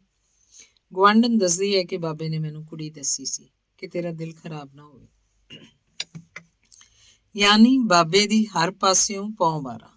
ਵੇਖ ਲਓ ਕਿ ਇਹ ਧੇਲੀ ਪੌਲਾ ਵੱਟਣ ਵਾਲੇ ਨਿੱਕੇ ਨਿੱਕੇ ਅਨਪੜ੍ਹ ਬਾਬੇ ਕੱਟੀ ਵੱਛੀ ਦੇ ਚੋਰ ਕਿਸੇ ਦੇ ਘੇਰੇ 'ਚ ਨਹੀਂ ਆਉਂਦੇ, ਤਾਂ ਪੂਰਾ ਜੜੀ ਖੋਲ ਖੜਨ ਵਾਲੇ ਵੱਡੇ ਵੱਡੇ ਖੜਕਾਟ ਪੀਰਾਂ ਨੂੰ ਪੈਂਖੜ ਕੌਣ ਪਾ ਸਕਦਾ ਹੈ, ਜਿਨ੍ਹਾਂ ਦੀ ਹਾਥ ਹੀ ਕੋਈ ਨਹੀਂ। ਇਹ ਤਾਂ ਨਿੱਕੀਆਂ ਨਿੱਕੀਆਂ ਹੁਸ਼ਿਆਰੀਆਂ ਭੋਲੇ ਭਾਲੇ ਜ਼ਮਾਨੇ ਦੀਆਂ ਖੇਡਾਂ ਸਨ। ਜੇ ਅੱਜ ਦੇ ਪੜ੍ਹੇ ਲਿਖੇ ਚੁਸਤ ਚਲਾਕ ਦੌਰ ਵਿੱਚ ਵੀ ਬੰਦਾ ਇਸ ਕਿਸਮ ਦੀਆਂ ਚਾਲਬਾਜ਼ੀਆਂ ਤੇ ਪੀਰਾਂ ਭਾਈਆਂ ਪੰਡਤਾਂ ਪਾਂਧੀਆਂ ਦੇ ਜਾਲ 'ਚ ਆਪ ਹੀ ਲੱਤ ਫਸਾ ਲਏ ਤਾਂ ਉਹ ਇਨਸਾਨੀ ਮਜਲਿਸਾਂ 'ਚ ਬੈਠਣ ਦੀ ਬਜਾਏ ਭੇਡਾਂ ਦੇ ਵਾੜੇ 'ਚ ਹੀ ਵਸਦਾ ਚੰਗਾ ਲੱਗਦਾ ਹੈ। ਮੈਂ ਵੀ ਮੰਨਦਾ ਕਿ ਮੈਂ ਕੋਈ ਅਨੋਖੀ ਜਾਂ ਲੋਕਾਰ ਗੱਲਾਂ ਨਹੀਂ ਦੱਸ ਰਿਹਾ। ਹਰ ਬੰਦਾ ਇਸੇ ਕਿਸਮ ਦੇ ਦਾ ਦੱਪੇ ਤੇ ਠੱਗਬਾਜ਼ੀਆਂ ਨੂੰ ਰੋਜ਼ ਵੇਖ ਰਿਹਾ। ਫਿਰ ਵੀ ਜਿੰਨੀ ਗਿਣਤੀ ਨਾਲ ਲੋਕ ਅੱਜ ਦੇ ਸ਼ੁਦਾ ਵਰਗੀ ਸ਼ਰਧਾ ਨਾਲ ਸ਼ੁਦਾਈ ਹੋਏ ਫਿਰਦੇ ਨੇ, ਪਹਿਲਾਂ ਕਦੀ ਵੀ ਨਹੀਂ ਸੀ ਵੇਖੇ। ਇੱਕ ਬੰਨੇ ਹਰ ਕੋਈ ਆਖਦਾ ਹੈ ਕਿ ਅੱਜ ਦੁਨੀਆ ਬੜੀ ਸਿਆਣੀ ਹੋ ਗਈ ਹੈ ਤੇ ਹਰ ਬੰਦੇ ਨੂੰ ਸ਼ਊਰ ਆ ਗਿਆ। ਜੇ ਇਹ ਗੱਲ ਸੱਚੀ ਹੈ ਤਾਂ ਫਿਰ ਸ਼ੁਦਾਈਆਂ ਦੀਆਂ ਡਾਰਾਂ ਕਿੱਥੋਂ ਆ ਗਈਆਂ? ਕਿੱਡੇ ਸਿਆਣੇ ਨੇ ਉਹ ਸ਼ਰਧਾਲੂ ਮੁਰੀਦ ਬਾਲਕੇ ਜਿਹੜੇ ਆਪਣੇ ਬਾਲਾਂ ਦੀ ਰੋਟੀ ਖੋਹ ਕੇ ਲੱਖਪਤੀ ਪੀਰ ਨੂੰ ਕਰੋੜਪਤੀ ਬਣਾਉਂਦੇ ਨੇ। ਪੀਰ ਦੀ ਕਾਰ ਦੀ ਉੱਡਣ ਵਾਲੀ ਧੂੜ ਨੂੰ ਖੰਡ ਜਾਣ ਕੇ ਫੱਕੀ ਜਾਂਦੇ ਨੇ ਤੇ ਪਤਾ ਨਹੀਂ ਲੱਗਦਾ ਕਿ ਇਸ ਨਵੇਂ ਦੌਰ ਨੂੰ ਤਰੱਕੀ ਯਾਫਤਾ ਸਿਆਣਾ ਜ਼ਮਾਨਾ ਅੱਖਾਂ ਕਿ ਜਹਾਲਤ ਦੇ ਵਹਿਣ 'ਚ ਡੁੱਬਦੀ ਹੋਈ ਦੁਨੀਆ ਅੱਖਾਂ। ਮਸੀਤ ਦੇ ਮੌਲਵੀ ਤੋਂ MPA ਬਣ ਜਾਣ ਵਾਲਾ ਨਗੋਰਾ ਸਾਨ ਪੀਰ ਮੇਰੇ ਗੁਆਂਢ ਦਾਵਤ ਖਾਣ ਆਇਆ ਤਾਂ ਮੁਰੀਦ ਨੇ 1000 ਗਜ਼ ਲੰਮਾ ਸੁਰਖ ਕਾਰਪੇਟ ਸੜਕ ਉੱਤੇ ਵਿਛਾਇਆ ਤੇ 40,000 ਦੇ ਫੁੱਲ ਗੁਲਾਬ ਉਹਦੇ ਕਾਰ ਉੱਤੇ ਕੁਰਬਾਨ ਕੀਤੇ। ਕਿਸੇ ਨੇ ਨਹੀਂ ਸੋਚਿਆ ਕਿ ਫਕੀਰਾਂ ਨੂੰ ਅਮੀਰਾਂ ਵਜ਼ੀਰਾਂ ਵਰਗੀ ਜੀ ਆਇਆਂ ਦੀ ਲੋੜ ਨਹੀਂ ਹੁੰਦੀ। ਇੱਥੇ ਮੈਨੂੰ ਇੱਕ ਗੱਲ ਯਾਦ ਆ ਗਈ ਕਿ ਚੰਡੀਗੜ੍ਹ ਸਪੋਕਸਮੈਨ ਦੇ ਮਾਲਿਕ ਐਡੀਟਰ ਜਨਾਬ ਜੋਗਿੰਦਰ ਸਿੰਘ ਜੀ ਨੇ ਮੇਰੀ ਪਹਿਲੀ ਕਿਤਾਬ ਦੀ ਮੁੱਖ ਵਖਾਲੀ ਮੌਕੇ ਚੰਡੀਗੜ੍ਹ 'ਚ ਦਾਵਤ ਦਿੱਤੀ। ਮੈਂ ਅਜੇ ਅੰਮ੍ਰਿਤਸਰ ਆਪਣੇ ਬਹੁਤ ਵੱਡੇ ਮਿਹਰਬਾਨ ਸਰਦਾਰ ਗੋਗੀ ਜੀ ਦੇ ਲਾਰੈਂਸ ਹੋਟਲ ਅਪੜੇ ਸਾਂ ਕਿ ਸਰਦਾਰ ਜੋਗਿੰਦਰ ਸਿੰਘ ਜੀ ਦਾ ਫੋਨ ਆਇਆ ਕਿ ਮੈਂ ਤੇਰੀ ਰਿਹਾਇਸ਼ ਲਈ ਤਾਜ ਹੋਟਲ ਦੀ ਬੁਕਿੰਗ ਕਰਵਾ ਰਿਹਾ। ਇਹ ਸੁਣ ਕੇ ਮੈਨੂੰ ਦੋ ਗੱਲਾਂ ਸੁਝੀਆਂ ਕਿ ਇੱਕ ਤਾਂ ਮੇਰੀ ਹੈਸੀਅਤ ਜਾਂ ਅਹਿਮੀਅਤ ਇਹ ਨਹੀਂ ਕਿ ਮੈਂ ਤਾਜ ਤੋਂ ਥੱਲੇ ਖਲੋਂਦਾ ਹੀ ਨਹੀਂ। ਦੂਜਾ ਇਹ ਕਿ ਸਰਦਾਰ ਜੋਗਿੰਦਰ ਸਿੰਘ ਜੀ ਇਮਾਨਦਾਰੀ ਦੀ ਰੋਟੀ ਖਾਣ ਵਾਲੇ ਸ਼ਖਸ ਨੂੰ ਤੇ ਉਹਨਾਂ ਦਾ ਖਰਚਾ ਕਰਵਾਉਣਾ ਹਰਾਮ ਹੈ। ਮੈਂ ਹੱਸਦੇ ਆਖਿਆ, ਸਰਦਾਰ ਜੀ, ਮੈਨੂੰ ਤਾਜ ਵੱਲ ਵੇਖ ਕੇ ਸ਼ਰਮ ਆਏਗੀ ਤੇ ਤਾਜ ਮੈਨੂੰ ਵੇਖ ਕੇ ਸ਼ਰਮਾਏਗਾ। ਮੈਨੂੰ ਮੇਰੇ ਮੇਚ ਦਾ ਨਿੱਕਾ ਮੋਟਾ ਟਿਕਾਣਾ ਦੇ ਦਿਓ। ਲਿਹਾਜ਼ਾ ਮੈਂ ਉਹਨਾਂ ਦੇ ਘਰ ਹੀ 1-2 ਰਾਤਾਂ ਮਜ਼ੇ ਨਾਲ ਕੱਟ ਆਇਆ। ਉੱਥੇ ਮੈਨੂੰ ਲਾਹੌਰ ਵਰਗੀ ਰੋਟੀ ਵੀ ਮਿਲੀ। ਉਂਝ ਕਦੀ-ਕਦੀ ਮੇਰਾ ਅੰਦਰਲਾ ਉਹਦਾ ਨਫਸ ਜਾਂ ਹਉਮੈ ਮੈਨੂੰ ਇਹ ਵੀ ਆਖਦਾ ਕਿ ਪੈਸੇ ਤਾਂ ਸਪੋਕਸਮੈਨ ਦੇ ਖਰਚ ਹੋਣਗੇ, ਇਸੇ ਬਹਾਨੇ ਤੂੰ ਵੀ ਤਾਜ ਦਾ ਹੂਟਾ ਲੈ ਕੇ ਵੇਖ ਲੈ। ਪਰ ਰੱਬ ਦੀ ਮਿਹਰਬਾਨੀ ਕਿ ਅਮੀਨ ਮਲਿਕ ਉਸ ਉਹਦੇ ਨਾਲੋਂ ਤਕੜਾ ਨਿਕਲਿਆ। ਗੱਲ ਹੋ ਰਹੀ ਸੀ ਇੱਕ ਨਿੱਕੀ ਮਸੀਤ ਦੇ ਮੌਲਵੀ ਦੀ ਜੋ ਪੀਰ ਬਣ ਗਿਆ ਤੇ ਵਜ਼ੀਰਾਂ ਵਰਗੇ ਖਰਚੇ ਕਰਵਾ ਕੇ ਆਪਣੀ ਸ਼ਾਨ ਦਾ ਵਿਖਾਵਾ ਕਰ ਰਿਹਾ। ਪਰ ਕਸੂਰ ਸਾਰਾ ਸ਼ਰਧਾ ਦੇ ਸ਼ੁਦਾ ਕੁੱਦ ਜਾਣ ਵਾਲੇ ਸ਼ੁਦਾਈਆਂ ਦਾ ਹੈ। ਚੰਗੀ ਭਲੀ ਦੁਨੀਆ ਵਸਦੀ ਸੀ। ਲੋਕ ਸੁੱਕੀ ਗਿੱਲੀ ਖਾ ਕੇ ਪਿਆਰ ਨਾਲ ਇੱਕ ਦੂਜੇ ਲਈ ਅਮਨ ਵੰਡਦੇ ਸਨ। ਉਸ ਵੇਲੇ ਇਨਸਾਨ ਨੂੰ ਇਨਸਾਨ ਕੋਲੋਂ ਡਰ ਨਹੀਂ ਸੀ ਲੱਗਦਾ। ਅੱਜ ਕੁੱਤਾ ਵੀ ਡਰਦਾ ਫਿਰਦਾ ਹੈ ਕਿ ਕਿਧਰੇ ਕਸਾਈ ਛੁਰੀ ਫੇਰ ਕੇ ਬੱਕਰੇ ਦੀ ਥਾਂ ਉਹਨੂੰ ਹੀ ਨਾ ਵੇਚ ਦੇਵੇ। ਇਹ ਰਾਹ ਦੱਸਣ ਵਾਲੇ ਪੀਰ ਫਕੀਰ ਵਧੇ ਤੇ ਦੁਨੀਆ ਕੁਰਾਹੇ ਪੈ ਗਈ। ਕਾਸ਼ ਇਨਸਾਨ ਇੰਨਾ ਸਿਆਣਾ ਨਾ ਹੋ ਜਾਂਦਾ ਕਿ ਨਿੱਕਾ ਜਿਹਾ ਆਪਰੇਸ਼ਨ ਕਰਦੇ ਵੇਲੇ ਚੁੱਪ ਕਰਕੇ ਡਾਕਟਰ ਮਰੀਜ਼ ਦਾ ਇੱਕ ਗੁਰਦਾ ਵੀ ਕੱਢ ਲੈਂਦਾ ਤਾਂ ਉਹਨੂੰ ਪਤਾ ਵੀ ਨਹੀਂ ਲੱਗਦਾ। ਅੱਜ ਇਨਸਾਨ ਸਸਤਾ ਤੇ ਉਹਦਾ ਕੱਢਿਆ ਹੋਇਆ ਗੁਰਦਾ 2.5 ਲੱਖ ਦਾ ਵਿਕ ਜਾਂਦਾ ਹੈ। ਅਫਸੋਸ ਕਿ ਅੱਜ ਦਾ ਇਨਸਾਨ ਜਦੋਂ ਅਮਨ ਪਸੰਦ ਘੁੱਗੀ ਤੋਂ ਕਾਂ ਬਣਿਆ ਤਾਂ ਬਦ ਦਿਆਨਤੀ ਦੀ ਗੰਦੀ ਰੂੜੀ ਫੋਲਣ ਲੱਗ ਪਿਆ। ਜੀ ਕਰਦਾ ਅੱਜ ਦੇ ਜ਼ੁਲਮ ਜ਼ਬਰ ਤੇ ਜ਼ਿਆਦਤੀਆਂ ਲਿਖਦੇ ਸਾਰੀ ਹਿਆਤੀ ਗੁਜ਼ਾਰ ਦੇਵਾਂ। ਇਹ ਰੱਬ ਦੀ ਬਣਾਈ ਹੋਈ ਹਰੀ ਭਰੀ ਦੁਨੀਆ ਅੱਜ ਲਹੂ ਰੰਗੀ ਹੋ ਗਈ ਹੈ। ਮੇਰਾ ਵਿਸ਼ਾ ਤਾਂ ਸ਼ਰਧਾ ਦਾ ਸ਼ੁਦਾ ਸੀ, ਪਰ ਜਜ਼ਬਾਤ ਦੀ ਵਾਛੜ ਮੈਨੂੰ ਰੋੜ ਕੇ ਬੜੀ ਦੂਰ ਲੈ ਗਈ। ਮੈਂ ਅਜੇ ਜ਼ਖਮੀ ਕਰ ਦੇਣ ਵਾਲੇ ਕੰਡਿਆਲੇ ਵਿਸ਼ੇ ਨੂੰ ਹੱਥ ਪਾ ਬੈਠਾ ਹਾਂ ਕਿ ਮੇਰਾ ਆਪਣਾ ਹਿਰਦਾ ਵੀ ਵਿੰਨਿਆ ਗਿਆ। ਮੈਨੂੰ ਪਤਾ ਹੀ ਨਹੀਂ ਸੀ ਕਿ ਮੈਂ ਇੱਕ ਨਾ ਮੁੱਕਣ ਵਾਲਾ ਅਜਿਹਾ ਵਕਤ ਵੇਦ ਸਿਹੇੜ ਲਿਆ ਜਿਸ ਦੀ ਹੱਦ ਨਜ਼ਰ ਹੀ ਨਹੀਂ ਆਉਂਦੀ। ਮੈਂ ਆਪਣੇ ਇਸ ਲੇਖ ਵੱਲ ਪਰਤਦੇ ਹੋਏ ਸ਼ਰਧਾ ਦੇ ਸ਼ੁਦਾ ਦਾ ਇੱਕ ਅੱਖੀਂ ਡਿੱਠਾ ਤਮਾਸ਼ਾ ਵੇਖ ਕੇ ਇਸ ਲੇਖ ਨੂੰ ਲਪੇਟਣ ਦੀ ਕੋਸ਼ਿਸ਼ ਕਰਾਂਗਾ। 1947 ਦੀ ਵੰਡ ਵੇਲੇ ਆਪਣੀ ਮਾਂ ਤੋਂ ਵਿਛੜਨ ਤੇ ਕਈ ਵਾਰੀ ਭੀਖ ਮੰਗਣ ਤੋਂ ਬਾਅਦ ਜਦੋਂ ਅੰਮਾ ਮਿਲ ਗਈ ਤਾਂ ਆਪਣੇ ਮਾਮਿਆਂ ਦੇ ਪਿੰਡ ਰੰਗਲੇ, ਜ਼ਿਲ੍ਹਾ ਗੁਜਰਾਂਵਾਲਾ, ਮਾਮੇ ਦੇ ਡੰਗਰ ਚਾਰਦਾ ਪਿੰਡ ਕੋਟਲੀ ਦੇ ਇੱਕ ਪ੍ਰਾਇਮਰੀ ਸਕੂਲ 'ਚ ਜਾ ਵੜਿਆ। ਪਹਿਲਾਂ ਮੰਗਤਾ, ਫੇਰ ਵਾਗੀ ਤੇ ਇੱਕ ਦਿਨ ਵਿਦਿਆਰਥੀ ਬਣ ਗਿਆ। ਅੰਮਾ ਨੇ ਪੱਕੀ ਕੀਤੀ, ਵੇ ਪੁੱਤਰ, ਧਿਆਨ ਨਾਲ ਜੀ ਲਾ ਕੇ ਪੜ੍ਹੀ। ਮੈਂ ਤੈਨੂੰ ਸਾਰੀ ਉਮਰ ਡੰਗਰਾਂ ਦਾ ਛੇੜੂ ਨਹੀਂ ਵੇਖ ਸਕਦੀ। ਰੱਬ ਦਾ ਸ਼ੁਕਰ ਹੈ ਕਿ ਮਰਨ ਤੋਂ ਪਹਿਲਾਂ ਮੇਰੀ ਅੰਮਾ ਨੇ ਮੈਨੂੰ ਰੇਲਵੇ ਦਾ ਅਫਸਰ ਤੇ ਵੱਡੇ ਸਾਰੇ ਘਰ 'ਚ ਰਹਿੰਦੇ ਹੋਏ ਕਾਰ ਚਲਾਉਂਦੇ ਵੇਖ ਲਿਆ। ਪਿੰਡ ਰੰਗਲੇ 'ਚ ਰਹਿੰਦੇ ਹੋਏ ਅੱਜ ਮੈਂ ਆਪਣੇ ਅਤੀਤ ਦਾ ਦਰਵਾਜ਼ਾ ਖੋਲ੍ਹ ਕੇ ਵੇਖਦਾ ਤਾਂ ਨਜ਼ਰ ਆਉਂਦਾ ਕਿ ਰੋਟੀ ਟੁੱਕ ਭਾਵੇਂ ਵਾਂਦਾ ਨਹੀਂ ਸੀ, ਪਰ ਮੈਨੂੰ ਕਦੇ ਵੀ ਕਿਸੇ ਚੀਜ਼ ਦੀ ਘਾਟ ਨਹੀਂ ਸੀ ਜਾਪੀ। ਜਿਵੇਂ ਮੱਛੀ ਸਮੁੰਦਰ ਦੀ ਬਜਾਏ ਛੱਪੜ ਵਿੱਚ ਛੱਡ ਦਈਏ ਤਾਂ ਉਂਝ ਹੀ ਚੁੰਗੀਆਂ ਮਾਰਦੀ ਫਿਰਦੀ ਹੈ। ਮੇਰੇ ਯਾਰ ਫੇਰੂ ਨਾਈ, ਕੂਬਾ ਨੱਥੋ ਦਾ ਤੇ ਚਮਨ ਈਸਾਈ ਮੇਰੀ ਪੂਰੀ ਕਾਇਨਾਤ ਸੀ। ਕਦੀ ਨੁਗਦੀ ਜਾਂ ਪਕੌੜੇ ਖਾਣ ਨੂੰ ਜੀ ਕਰਦਾ ਤਾਂ ਰਾਤ ਨੂੰ ਕਿਸੇ ਝੋਨੇ ਦੇ ਵੱਢ ਵਿੱਚੋਂ 70 ਦੀ ਢੇਰੀ ਚੋਰੀ ਕਰਕੇ ਵੱਟੀ ਝੋਨਾ ਨੈਤੇ ਅਨਾਇਤ ਕਸ਼ਮੀਰੀ ਦੀ ਹੱਟੀ ਵੇਚ ਲੈਂਦੇ ਸਨ। ਕਿਸੇ ਸ਼ੈ ਦੀ ਘਾਟ ਨਹੀਂ ਸੀ। ਛੱਪੜਾਂ ਵਿੱਚੋਂ ਡੌਲੇ ਫੜਦੇ, ਕੁੱਤਿਆਂ ਦੀ ਲੜਾਈ ਕਰਾਉਂਦੇ, ਰੁੱਖਾਂ ਤੋਂ ਕਾਵਾਂ ਦੇ ਆਂਡੇ ਲਾ ਕੇ ਭੰਨਦੇ ਸਨ। ਹਰ ਪਾਸੇ ਮੌਜਾਂ ਹੀ ਮੌਜਾਂ ਸੀ। ਇਸ ਪਿੰਡ 'ਚ ਮੇਰੀ ਸਭ ਤੋਂ ਵੱਡੀ ਰੌਣਕ ਬਸ਼ੀਰਾ ਮਰਾਸੀ ਸੀ। ਵੈਸੇ ਤਾਂ ਬਸ਼ੀਰਾ ਸਾਰੇ ਪਿੰਡ ਦੀ ਰੌਣਕ ਸੀ, ਪਰ ਮੈਂ ਖੁਚਰੀਆਂ, ਡੂੰਘੀਆਂ ਤੇ ਸੁਆਦੀ ਗੱਲਾਂ ਦਾ ਮੁੱਢੋਂ ਹੀ ਠਰਕੀ ਸਾਂ। ਉੱਤੋਂ ਬਸ਼ੀਰਾ ਮੋਤੀਆਂ ਵਰਗੀ ਗੱਲਾਂ ਦੀ ਇੱਕ ਖਾਣ ਸੀ ਜਿਹਦੇ ਵਿੱਚੋਂ ਹਾਸੇ ਦੇ ਹੀਰੇ ਨਿਕਲਦੇ ਸਨ। ਲੋਕ ਇਸ ਨੂੰ ਬਸ਼ੀਰਾ ਹਰਾਮ ਦਾ ਆਖਦੇ ਹੁੰਦੇ ਸਨ, ਪਰ ਮੈਂ ਉਹਨੂੰ ਬਸ਼ੀਰਾ ਕੰਮ ਦਾ ਆਖਦਾ ਸਾਂ। ਉਹ ਕਿੱਡਾ ਕੁ ਕੰਮ ਦਾ ਹੋਏਗਾ ਜਿਹਨੂੰ ਰਾਤ ਵੇਲੇ ਨੈਤੇ ਦੀ ਹੱਟੀ ਵਿੱਚ ਮਹਿਫਿਲ ਜਮਾਉਣ ਲਈ ਘਰੋਂ ਸੱਦਣ ਵਾਸਤੇ ਸਾਨੂੰ ਭਾੜਾ ਭਰਨਾ ਪੈਂਦਾ ਸੀ।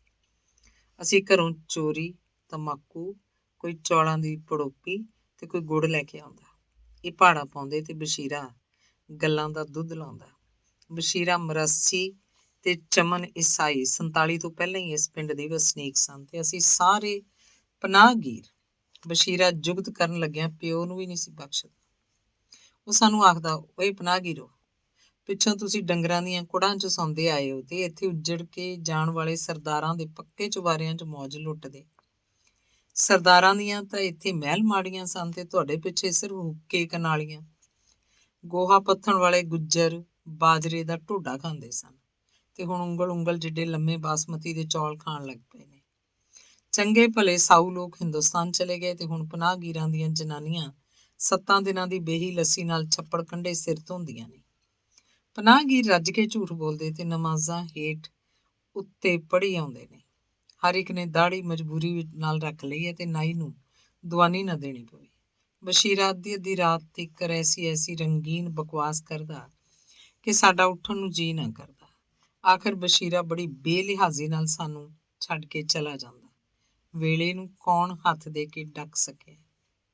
ਆਖਰ ਉਹ ਦਿਨ ਵੀ ਆ ਗਿਆ ਕਿ ਮੈਂ ਚੌਥੀ ਪਾਸ ਕਰ ਲਈ ਤੇ ਨੇੜੇ ਕੋਈ ਸਕੂਲ ਨਾ ਹੋਣ ਕਰਕੇ ਮੇਰੀ ਅੰਮਾ ਰੋਂਦੇ ਨੂੰ ਵੱਡੇ ਭਰਾ ਕੋਲ ਲਾਹੌਰ ਛੱਡ ਆਈ। ਰੋਈ ਤੇ ਵਿਚਾਰੀ ਉਹੀ ਹੋਏਗੀ, ਮੈਥੋਂ ਅਥਰੂ ਲੁਕਾ ਕੇ। ਇੰਜ ਨੈਤੇ ਕਸ਼ਮੀਰੀ ਦੀ ਹੱਟੀ ਛੁੱਟ ਗਈ। ਝੋਨੇ ਦੀ ਚੋਰੀ ਮੁੱਕ ਗਈ ਤੇ ਨੁਗਦੀ ਟਾਂਗਰੀ ਪਕੌੜੇ ਛੁੱਟ ਗਏ। ਬਸ਼ੀਰੇ ਦੀਆਂ ਗੱਲਾਂ, ਕੁੱਤਿਆਂ ਦੀ ਲੜਾਈ ਤੇ ਕਾਵਾਂ ਦੇ ਆਂਡੇ ਤੋੜਨ ਵਾਲੇ ਸਭ ਮੌਜ ਮੇਲੇ ਛੁੱਟ ਗਏ। ਸੱਚੀ ਤਾਂ ਕਿਸੇ ਨੇ ਆਖਿਆ ਕਿ ਖੁਸ਼ੀ ਉਸ ਧੀ ਵਰਗੀ ਹੁੰਦੀ ਹੈ ਜਿਹੜੀ ਜਦੋਂ ਜਵਾਨ ਹੋਈ ਤਾਂ ਕਿਤੇ ਹੋਰ ਚਲੀ ਗਈ। ਆਖਰ ਇੱਕ ਦਿਨ ਅੱਲਾਹ ਕੀਤਾ, ਮੈਂ ਭਾਬੀਆਂ ਦੀ ਜੇਲ੍ਹ ਵਿੱਚੋਂ ਵੀ ਰਿਹਾ ਹੋ ਗਿਆ ਤੇ ਵੇਲਾ ਮੇਰੀ ਨੱਥ ਫੜ ਕੇ ਬੜੀ ਦੂਰ ਲੈ ਗਿਆ। ਅੰਮਾ ਮੈਥੋਂ ਵਿਛੜ ਕੇ ਐਸੇ ਜਹਾਨ ਚਲੀ ਗਈ ਜਿੱਥੇ ਜਾ ਕੇ ਕੋਈ ਕਦੀ ਵੀ ਨਹੀਂ ਪਰਤਿਆ। ਸਮੇਂ ਦੇ ਠੇਡੇ ਤੇ ਧੱਕੇ ਭਾਵੇਂ ਮੈਨੂੰ ਜਿੰਨਾ ਮਰਜ਼ੀ ਮਧੋਲਦੇ ਰਹੇ, ਹਾਲਾਤ ਜਿੰਨੇ ਵੀ ਬਦਲਦੇ ਰਹੇ ਤੇ ਗਰੀਬੀ ਅਮੀਰੀ ਜੋ ਮਰਜ਼ੀ ਰੰਗ ਵਿਖਾਉਂਦੀ ਰਹੀ, ਮੈਂ ਆਪਣੇ ਅਤੀਤ ਨੂੰ ਕਦੀ ਨਾ ਵਿਸਾਰ ਸਕਿਆ। ਮੇਰਾ ਮਾਜ਼ੀ ਮੇਰੇ ਲਈ ਕਿਸੇ ਬੇਵਾ ਦੇ ਉਸ ਇਕਲੌਤੇ ਜਵਾਨ ਪੁੱਤਰ ਦੀ ਯਾਦ ਵਰਗਾ ਸੀ ਜਿਹੜਾ ਗਰੀਬੀ ਤੋਂ ਡਰ ਕੇ ਲਾਂਭ ਤੇ ਚਲਾ ਗਿਆ ਤੇ ਇੱਕ ਦਿਨ ਸ਼ਹੀਦ ਹੋ ਗਿਆ। ਮੈਂ ਰੰਗਲੇ ਆ ਕੇ ਗੁੱਜਰਾਂ ਵਾਲੀ ਅਜਨਾਲਾ ਚਮਿਆਰੀ ਨਾ ਭੁੱਲਿਆ, ਲਾਹੌਰ ਮੈਨੂੰ ਰੰਗਲਾ ਨਾ ਭੁਲਾ ਸਕਿਆ ਤੇ ਲੰਡਨ ਦੀ ਕੋਈ ਸ਼ੈ ਮਜਬੂਰ ਨਾ ਕਰ ਸਕੀ ਕਿ ਪੰਜਾਬ ਦੀ ਮਿੱਟੀ ਆਪਣੀਆਂ ਯਾਦਾਂ ਦੀ ਮੁੱਠ ਵਿੱਚੋਂ ਸੁੱਟ ਦੇਵਾਂ। ਚਮਨ ਮਸੀਹ, ਨੱਥੋ ਦਾ ਕੂਬਾ, ਫੇਰੂ ਨਾਈ ਤੇ ਬਸ਼ੀਰਾ ਮਰਾਸੀ ਹਰ ਵੇਲੇ ਮੇਰੇ ਚੇਤੇ ਦੇ ਕੁੱਛੜ ਚੜੇ ਰਹਿੰਦੇ। ਜੇ ਮੇਰੀ ਇਸ ਆਦਤ ਜਾਂ ਫਿਤਰਤ ਨੂੰ ਤਸਦੀਕ ਕਰਨਾ ਚਾਹੇ ਤਾਂ ਤੁਹਾਡੇ ਸਾਹਮਣੇ ਹੈ ਕਿ 1963 'ਚ ਰਾਣੀ ਨੂੰ ਵਜ਼ੀਰਾਬਾਦ ਵੇਖਿਆ ਤੇ 13 ਸਾਲ ਉਹਨੂੰ ਆਪਣੀ ਅੱਖ ਦੀ ਪੁਤਲੀ 'ਚ ਵਸਾਈ ਰੱਖਿਆ। ਉਹਦੀ ਯਾਦ ਨੂੰ ਬੜਾ ਥਾਪੜਿਆ ਤੇ ਬੜੀਆਂ ਲੋਰੀਆਂ ਦਿੱਤੀਆਂ ਕਿ ਉਸ ਨੂੰ ਨੀਂਦਰ ਆ ਜਾਏ, ਪਰ ਨਾ ਉਹ ਸੁੱਤੀ ਤੇ ਨਾ ਮੇਰੀ ਅੱਖ ਲੱਗੀ। ਆਖਰ 1976 ਵਿੱਚ ਉਹ ਰਾਣੀ ਮਲਿਕ ਬਣ ਗਈ ਤੇ ਮੇਰੇ ਅਤੀਤ ਨੇ ਆਪਣੀ ਯਾਰੀ ਤੇ ਵਫਾਦਾਰੀ ਦਾ ਜਸ਼ਨ ਮਨਾਇਆ। ਚਲੋ ਮੇਰੀ ਗੱਲ ਤਾਂ ਵੱਖਰੀ ਹੈ। ਉਂਝ ਵੀ ਗੁਜ਼ਰਿਆ ਹੋਇਆ ਔਖਾ ਸੌਖਾ ਪਿਛੋਕੜ ਤੇ ਅਤੀਤ ਯਾਦ ਰਹੇ ਤਾਂ ਇਨਸਾਨੀਅਤ ਦੀ ਉਂਗਲੀ ਨਹੀਂ ਛੁੱਟਦੀ, ਕਿਸੇ ਦੁਖੀਏ ਦੇ ਦੁੱਖ ਦਾ ਅਹਿਸਾਸ ਕਾਇਮ ਰਹਿੰਦਾ ਹੈ। ਵੈਸੇ ਵੀ ਲੱਗੇ ਹੋਏ ਆਪਣੇ ਕਿਸੇ ਜ਼ਖਮ ਨੂੰ ਯਾਦ ਰੱਖਿਆ ਜਾਏ ਤਾਂ ਤੰਦਰੁਸਤੀ ਦੀ ਕਦਰ ਕਰਨੀ ਆ ਜਾਂਦੀ ਹੈ। ਰੱਬ ਜਾਣੇ ਮੇਰੀ ਆਦਤ ਹੈ ਜਾਂ ਰੱਬ ਦੀ ਦਿੱਤੀ ਦੇਣ ਕਿ ਕਦੀ ਕਦੀ ਗੰਭੀਰ ਤਨਹਾਈ 'ਚ ਬੈਠੇ ਬੈਠੇ ਕਿਸੇ ਸੋਚ ਦਾ ਸੋਮਾ ਅਥਰੂ ਬਣ ਕੇ ਅੱਖਾਂ ਵਿੱਚੋਂ ਵਰਨ ਲੱਗ ਪੈਂਦਾ ਹੈ। ਫਿਰ ਇਹ ਅਥਰੂ ਕਿਸੇ ਗੁਜ਼ਰੇ ਹੋਏ ਵੇਲੇ ਦੀ ਖੋੜ ਵਿੱਚ ਡਿੱਗਦੇ ਤੇ ਪੁਰਾਣੀਆਂ ਯਾਦਾਂ ਦੇ ਭੁੱਖੇ ਬੋਟ ਨਿਕਲ ਕੇ ਮੂੰਹ ਅੱਡ ਲੈਂਦੇ ਨੇ। ਫਿਰ ਮੈਂ ਉਹਨਾਂ ਨੂੰ ਆਪਣੇ ਪਿਆਰ ਦਾ ਚੋਗਾ ਦਿੰਦਾ ਤਾਂ ਸਕੂਨ ਮਿਲਦਾ ਹੈ। ਮਾਫ਼ ਕਰਨਾ, ਹਮੇਸ਼ਾ ਵਾਂਗ ਹਰ ਵਾਰੀ ਮੈਨੂੰ ਮਾਫ਼ੀ ਮੰਗਣੀ ਪੈਂਦੀ ਹੈ। ਯਾਦ ਹੀ ਨਹੀਂ ਰਹਿੰਦਾ ਕਿ ਮੈਂ ਕੀ ਲਿਖ ਰਿਹਾ ਸਾਂ ਤੇ ਕੀ ਆਖਣ ਲੱਗ ਪਿਆ। ਜਜ਼ਬਾਤ ਦੇ ਬੱਦਲ ਵਰਨ ਲੱਗ ਪੈਣ ਤਾਂ ਫਾਂਡੇ ਤੋਂ ਬਚਦਾ ਕਿਸੇ ਛੱਪਰ ਦੇ ਸਾਏ ਥੱਲੇ ਜਾ ਵੜਦਾ। ਦੱਸਣ ਤਾਂ ਮੈਂ ਇਹ ਲੱਗਾ ਸਾਂ ਕਿ ਵੇਲਾ ਤੇ ਹਾਲਾਤ ਭਾਵੇਂ ਕਿੰਨੀ ਵੀ ਦੂਰ ਲੈ ਗਏ, ਪਰ ਉਹ ਗਰੀਬੀ 'ਚ ਹੰਢਾਈਆਂ ਹੋਈਆਂ ਖੂਬਸੂਰਤ ਮੌਜਾਂ ਤੇ ਮੇਰੀ ਭੁੱਖ ਦੇ ਭਾਈਵਾਲ ਯਾਰ ਮੇਰੇ ਨਾਲ ਨਾਲ ਹੀ ਰਹੇ। ਜਦੋਂ ਵੀ ਕਦੀ ਮਾਮਿਆਂ ਦੇ ਪਿੰਡ ਤੋਂ ਕੋਈ ਆਇਆ ਬੰਦਾ ਮੈਨੂੰ ਮਿਲਦਾ ਤਾਂ ਮੈਂ ਚਮਨ, ਫੇਰੂ ਤੇ ਕੂਲੇ ਦੇ ਨਾਲ ਨਾਲ ਬਸ਼ੀਰੇ ਮਰਾਸੀ ਦਾ ਵੀ ਜ਼ਰੂਰ ਪੁੱਛਦਾ। ਇੱਕ ਦਿਨ ਦੂਰੋਂ ਨੇੜਿਓਂ ਮਾਮੇ ਦਾ ਪੁੱਤਰ ਅਬਦੁਲ ਵਾਹਿਦ ਆਇਆ ਤੇ ਪਿੰਡ ਰੰਗਲੇ ਦੀਆਂ ਗੱਲਾਂ ਕਰਦੇ ਕਰਦੇ ਵਾਹਿਦ ਨੇ ਦੱਸਿਆ ਕਿ ਬਸ਼ੀਰਾ ਮਰਾਸੀ ਲਾਹੌਰ ਦੇ ਨੇੜੇ ਸ਼ਾਹਦਰੇ ਆਣ ਵਸਿਆ। ਨਾਲ ਹੀ ਹੱਸ ਕੇ ਆਖਣ ਲੱਗਾ, ਸੁਣਿਆ ਉਸ ਹਰਾਮਦੇ ਨੇ ਪੀਰੀ ਮੁਰੀਦੀ ਸ਼ੁਰੂ ਕਰ ਦਿੱਤੀ ਹੈ ਤੇ ਆਪਣੇ ਆਪ ਨੂੰ ਸੈਯਦ ਬਸ਼ੀਰ ਸ਼ਾਹ ਖਵਾਉਂਦਾ ਹੈ। ਮੈਂ ਕਿਹਾ, ਵਾਹਿਦ, ਉਹ ਹਰਾਮ ਦਾ ਬੜੇ ਕੰਮ ਦਾ ਹੈ। ਰੰਗਲੇ ਨੂੰ ਗੁੱਜਰ ਕੰਜੂਸ ਪਨਾਹਗੀਰ ਤਾਂ ਉਸ ਵਿਚਾਰੇ ਨੂੰ ਵੱਟੀ ਚੌਲ ਵੀ ਨਹੀਂ ਸਨ ਦਿੰਦੇ। ਉੱਤੋਂ ਕੌਮ ਦਾ ਮਰਾਸੀ ਸੀ ਜਿਹਨੂੰ ਹੱਥੀਂ ਕੰਮ ਕਰਨਾ ਮਿਹਣਾ ਲੱਗਦਾ। ਉਹ ਝੋਨੇ ਦੀ ਵਾਢੀ ਤੇ ਗਾਹਬ ਕਿਵੇਂ ਲਵੇ। ਇਹ ਗਰੀਬ ਜਿਹੀ ਸੋਹਲ ਕੌਮ ਤਾਂ ਪਾਲੇ ਤੋਂ ਡਰਦੀ 10-10 ਦਿਨ ਹਾੜ 'ਚ ਨਹੀਂ ਨਹਾਉਂਦੀ। ਝੋਨੇ ਦੀ ਪਨੀਰੀ ਕੱਦੂ ਕੀਤੇ ਖੇਤ 'ਚ ਵੜ ਕੇ ਬਸ਼ੀਰਾ ਤਾਂ ਕਦੀ ਵੀ ਨਹੀਂ ਲਾ ਸਕਦਾ। ਵੈਸੇ ਵੀ ਮਰਾਸੀ ਦਾ ਭਿੱਜ ਜਾਣਾ ਇੰਝ ਹੀ ਹੈ ਜਿਵੇਂ ਕਚਹਿਰੀ ਦਾ ਕੋਈ ਜ਼ਰੂਰੀ ਕਾਗਜ਼ ਭਿੱਜ ਜਾਵੇ। ਵਾਹਿਦ ਤਾੜੀ ਮਾਰ ਕੇ ਹੱਸਿਆ ਤੇ ਆਖਣ ਲੱਗਾ, ਓਏ ਮੀਨਿਆ, ਅਮੀਨ, ਤੂੰ ਵੀ ਬਸ਼ੀਰੇ ਦੀ ਬਹਿਣੀ ਬਹਿ ਕੇ ਮਰਾਸੀਆਂ ਤੋਂ ਘੱਟ ਨਹੀਂ। ਤੈਨੂੰ ਵੀ ਉਹਨਾਂ ਦੀ ਪੂਰੀ ਭੁੱਖ ਆ ਗਈ ਹੈ ਤੇ ਚੰਗੀ ਭਲੀ ਪੁੱਠ ਚੜ ਗਈ ਹੈ। ਨਾਲੇ ਤੂੰ ਵੀ ਤਾਂ ਪਨਾਹਗੀਰ ਗੁੱਜਰ ਹੋ ਕੇ ਅੱਜ ਸਾਡੀ ਗੋਦ 'ਚ ਬਹਿ ਕੇ ਦਾੜੀ ਪੁੱਟ ਰਿਹਾ। ਤੇ 1947 'ਚ ਅਸੀਂ ਉੱਜੜ ਪੁੱਜੜ ਕੇ ਆਏ ਸਾਂ ਤੇ ਬਸ਼ੀਰੇ ਵੇਲੇ ਡਟੇ ਹਰਾਮਦੇ ਨੂੰ ਖੰਡ ਘਿਓ ਕਿੱਥੋਂ ਪਾ ਦਿੰਦੇ। ਤੂੰ ਵੀ ਤਾਂ ਉਹਨਾਂ ਦਿਨਾਂ 'ਚ ਰੰਗਲੇ ਹੀ ਸੈਂ ਜਿੱਥੇ ਗੋਡੇ ਗੋਡੇ ਭੁੱਖ ਸੀ। ਬਸ਼ੀਰੇ ਤੇ ਚਮਨ ਈਸਾਈ ਹੋਰਾਂ ਦੇ ਗੜ੍ਹ ਤੇ ਉੱਜੜ ਕੇ ਜਾਣ ਵਾਲੇ ਸਿੱਖਾਂ ਦਾ ਲੁੱਟਿਆ ਹੋਇਆ ਵਾਧੂ ਮਾਲ ਸੀ। 3-3 ਸੱਜਰ ਸੂਈਆਂ ਮੱਝਾਂ ਦੇ ਮਾਲਕ ਬਣੀ ਬੈਠੇ ਸਨ। ਤੂੰ ਤਾਂ ਵੇਖਿਆ ਹੀ ਹੈ ਕਿ ਛੱਬਾ ਮਰਾਸੀ ਤੇ ਲਹਿਣਾ ਈਸਾਈ ਉਦੋਂ ਪਹਿਲਵਾਨੀ ਕਰਨ ਲੱਗ ਪਏ ਸੀ। ਜਦੋਂ ਲੁੱਟਿਆ ਹੋਇਆ ਮਾਲ ਬਿੱਲੇ ਲੱਗ ਗਿਆ ਤਾਂ ਪਹਿਲਵਾਨੀ ਛੱਡ ਕੇ ਗਲ 'ਚ ਬਗਲੀ ਪਾ ਲਈ। ਜਦੋਂ ਹੋਰ ਸੌੜ ਪਈ ਤਾਂ ਚਮਨ ਕਰਾਚੀ ਜਾ ਕੇ ਜਹਾਜ਼ਾਂ 'ਚ ਸਫਾਈ ਕਰਨ ਲੱਗ ਪਿਆ। ਬਸ਼ੀਰਾ ਹੱਥੀਂ ਕੁਝ ਨਾ ਕਰ ਸਕਿਆ ਤੇ ਪੀਰ ਬਣ ਕੇ ਗੱਲਾਂ ਦੀ ਕਮਾਈ ਖਾਣ ਲੱਗ ਪਿਆ। ਮੈਂ ਆਖਿਆ, ਯਾਰ ਵਾਹਿਦ, ਛੱਡ ਸਾਰੀਆਂ ਗੱਲਾਂ, ਤੂੰ ਕਿਧਰੇ ਮੈਨੂੰ ਬਸ਼ੀਰਾ ਤਾਂ ਮਿਲਾ ਦੇ। ਉਹ ਆਖਣ ਲੱਗਾ, ਓਏ ਤੈਨੂੰ ਤਾਂ ਗੱਲਾਂ ਦਾ ਕੰਨ ਰਸ ਹੈ। ਸੁਣਿਆ ਉਹ ਹਰਾਮੀ ਸ਼ਾਹਦਰੇ ਮੋਚੀਪੁਰੇ ਮੋੜ ਕੋਲ ਆਪਣਾ ਆਸਣ ਜਮਾ ਕੇ ਲੋਕਾਂ ਨੂੰ ਸ਼ੁਦਾਈ ਬਣਾ ਕੇ ਸ਼ੁਦਾ ਦੀ ਰੋਟੀ ਖਾ ਰਿਹਾ। ਤੂੰ ਜਾ ਕੇ ਆਪ ਹੀ ਲੱਭ। ਸਾਡੇ ਕੋਲ ਇਹਨਾਂ ਕੰਮਾਂ ਲਈ ਵਿਹਲ ਨਹੀਂ ਤੇ ਨਾ ਹੀ ਉਹਦੀਆਂ ਢੇਕੀਆਂ ਸੁਣਨ ਦਾ ਸ਼ੌਕ। ਮੈਂ ਕਿਹਾ, ਵਾਹਿਦ, ਇਹ ਮਰਾਸੀ ਤਾਂ ਫਨਕਾਰ ਤੇ ਕਲਾਕਾਰ ਇੱਕ ਅਜਿਹਾ ਤਬਕਾ ਜਾਂ ਫਿਰਕਾ ਹੈ ਜੋ ਇਸ ਚਿੱਟੇ ਕਾਗਜ਼ ਵਰਗੀ ਦੁਨੀਆ ਉੱਤੇ ਰੰਗ ਭਰਦਾ ਹੈ। ਇਹ ਦੁਨੀਆ ਇੱਕ ਫਿੱਕੀ ਹਾਂਡੀ ਹੈ ਜਿਹਨੂੰ ਸਵਾਦੀ ਕਲਾਕਾਰੀ ਦਾ ਤੜਕਾ ਇਹ ਲੋਕ ਹੀ ਲਾਉਂਦੇ ਨੇ। ਇਹਨਾਂ ਲੋਕਾਂ ਤੋਂ ਬਗੈਰ ਦੁਨੀਆ ਬਾਂਝ ਹੈ, ਜਿਵੇਂ ਫੁੱਲਾਂ ਤੋਂ ਬਗੈਰ ਰੁੱਖ ਤੇ ਮਹਿੰਦੀ ਬਗੈਰ ਹੱਥ। ਵਾਹਿਦ ਖਿੜਖੜਾ ਕੇ ਹੱਸਿਆ ਤੇ ਜੁੱਤੀ ਝਾੜ ਕੇ ਪੈਰੀ ਪਾਉਂਦੇ ਹੋਏ ਆਖਣ ਲੱਗਾ, ਓਏ ਤੈਨੂੰ ਫੂਫੀ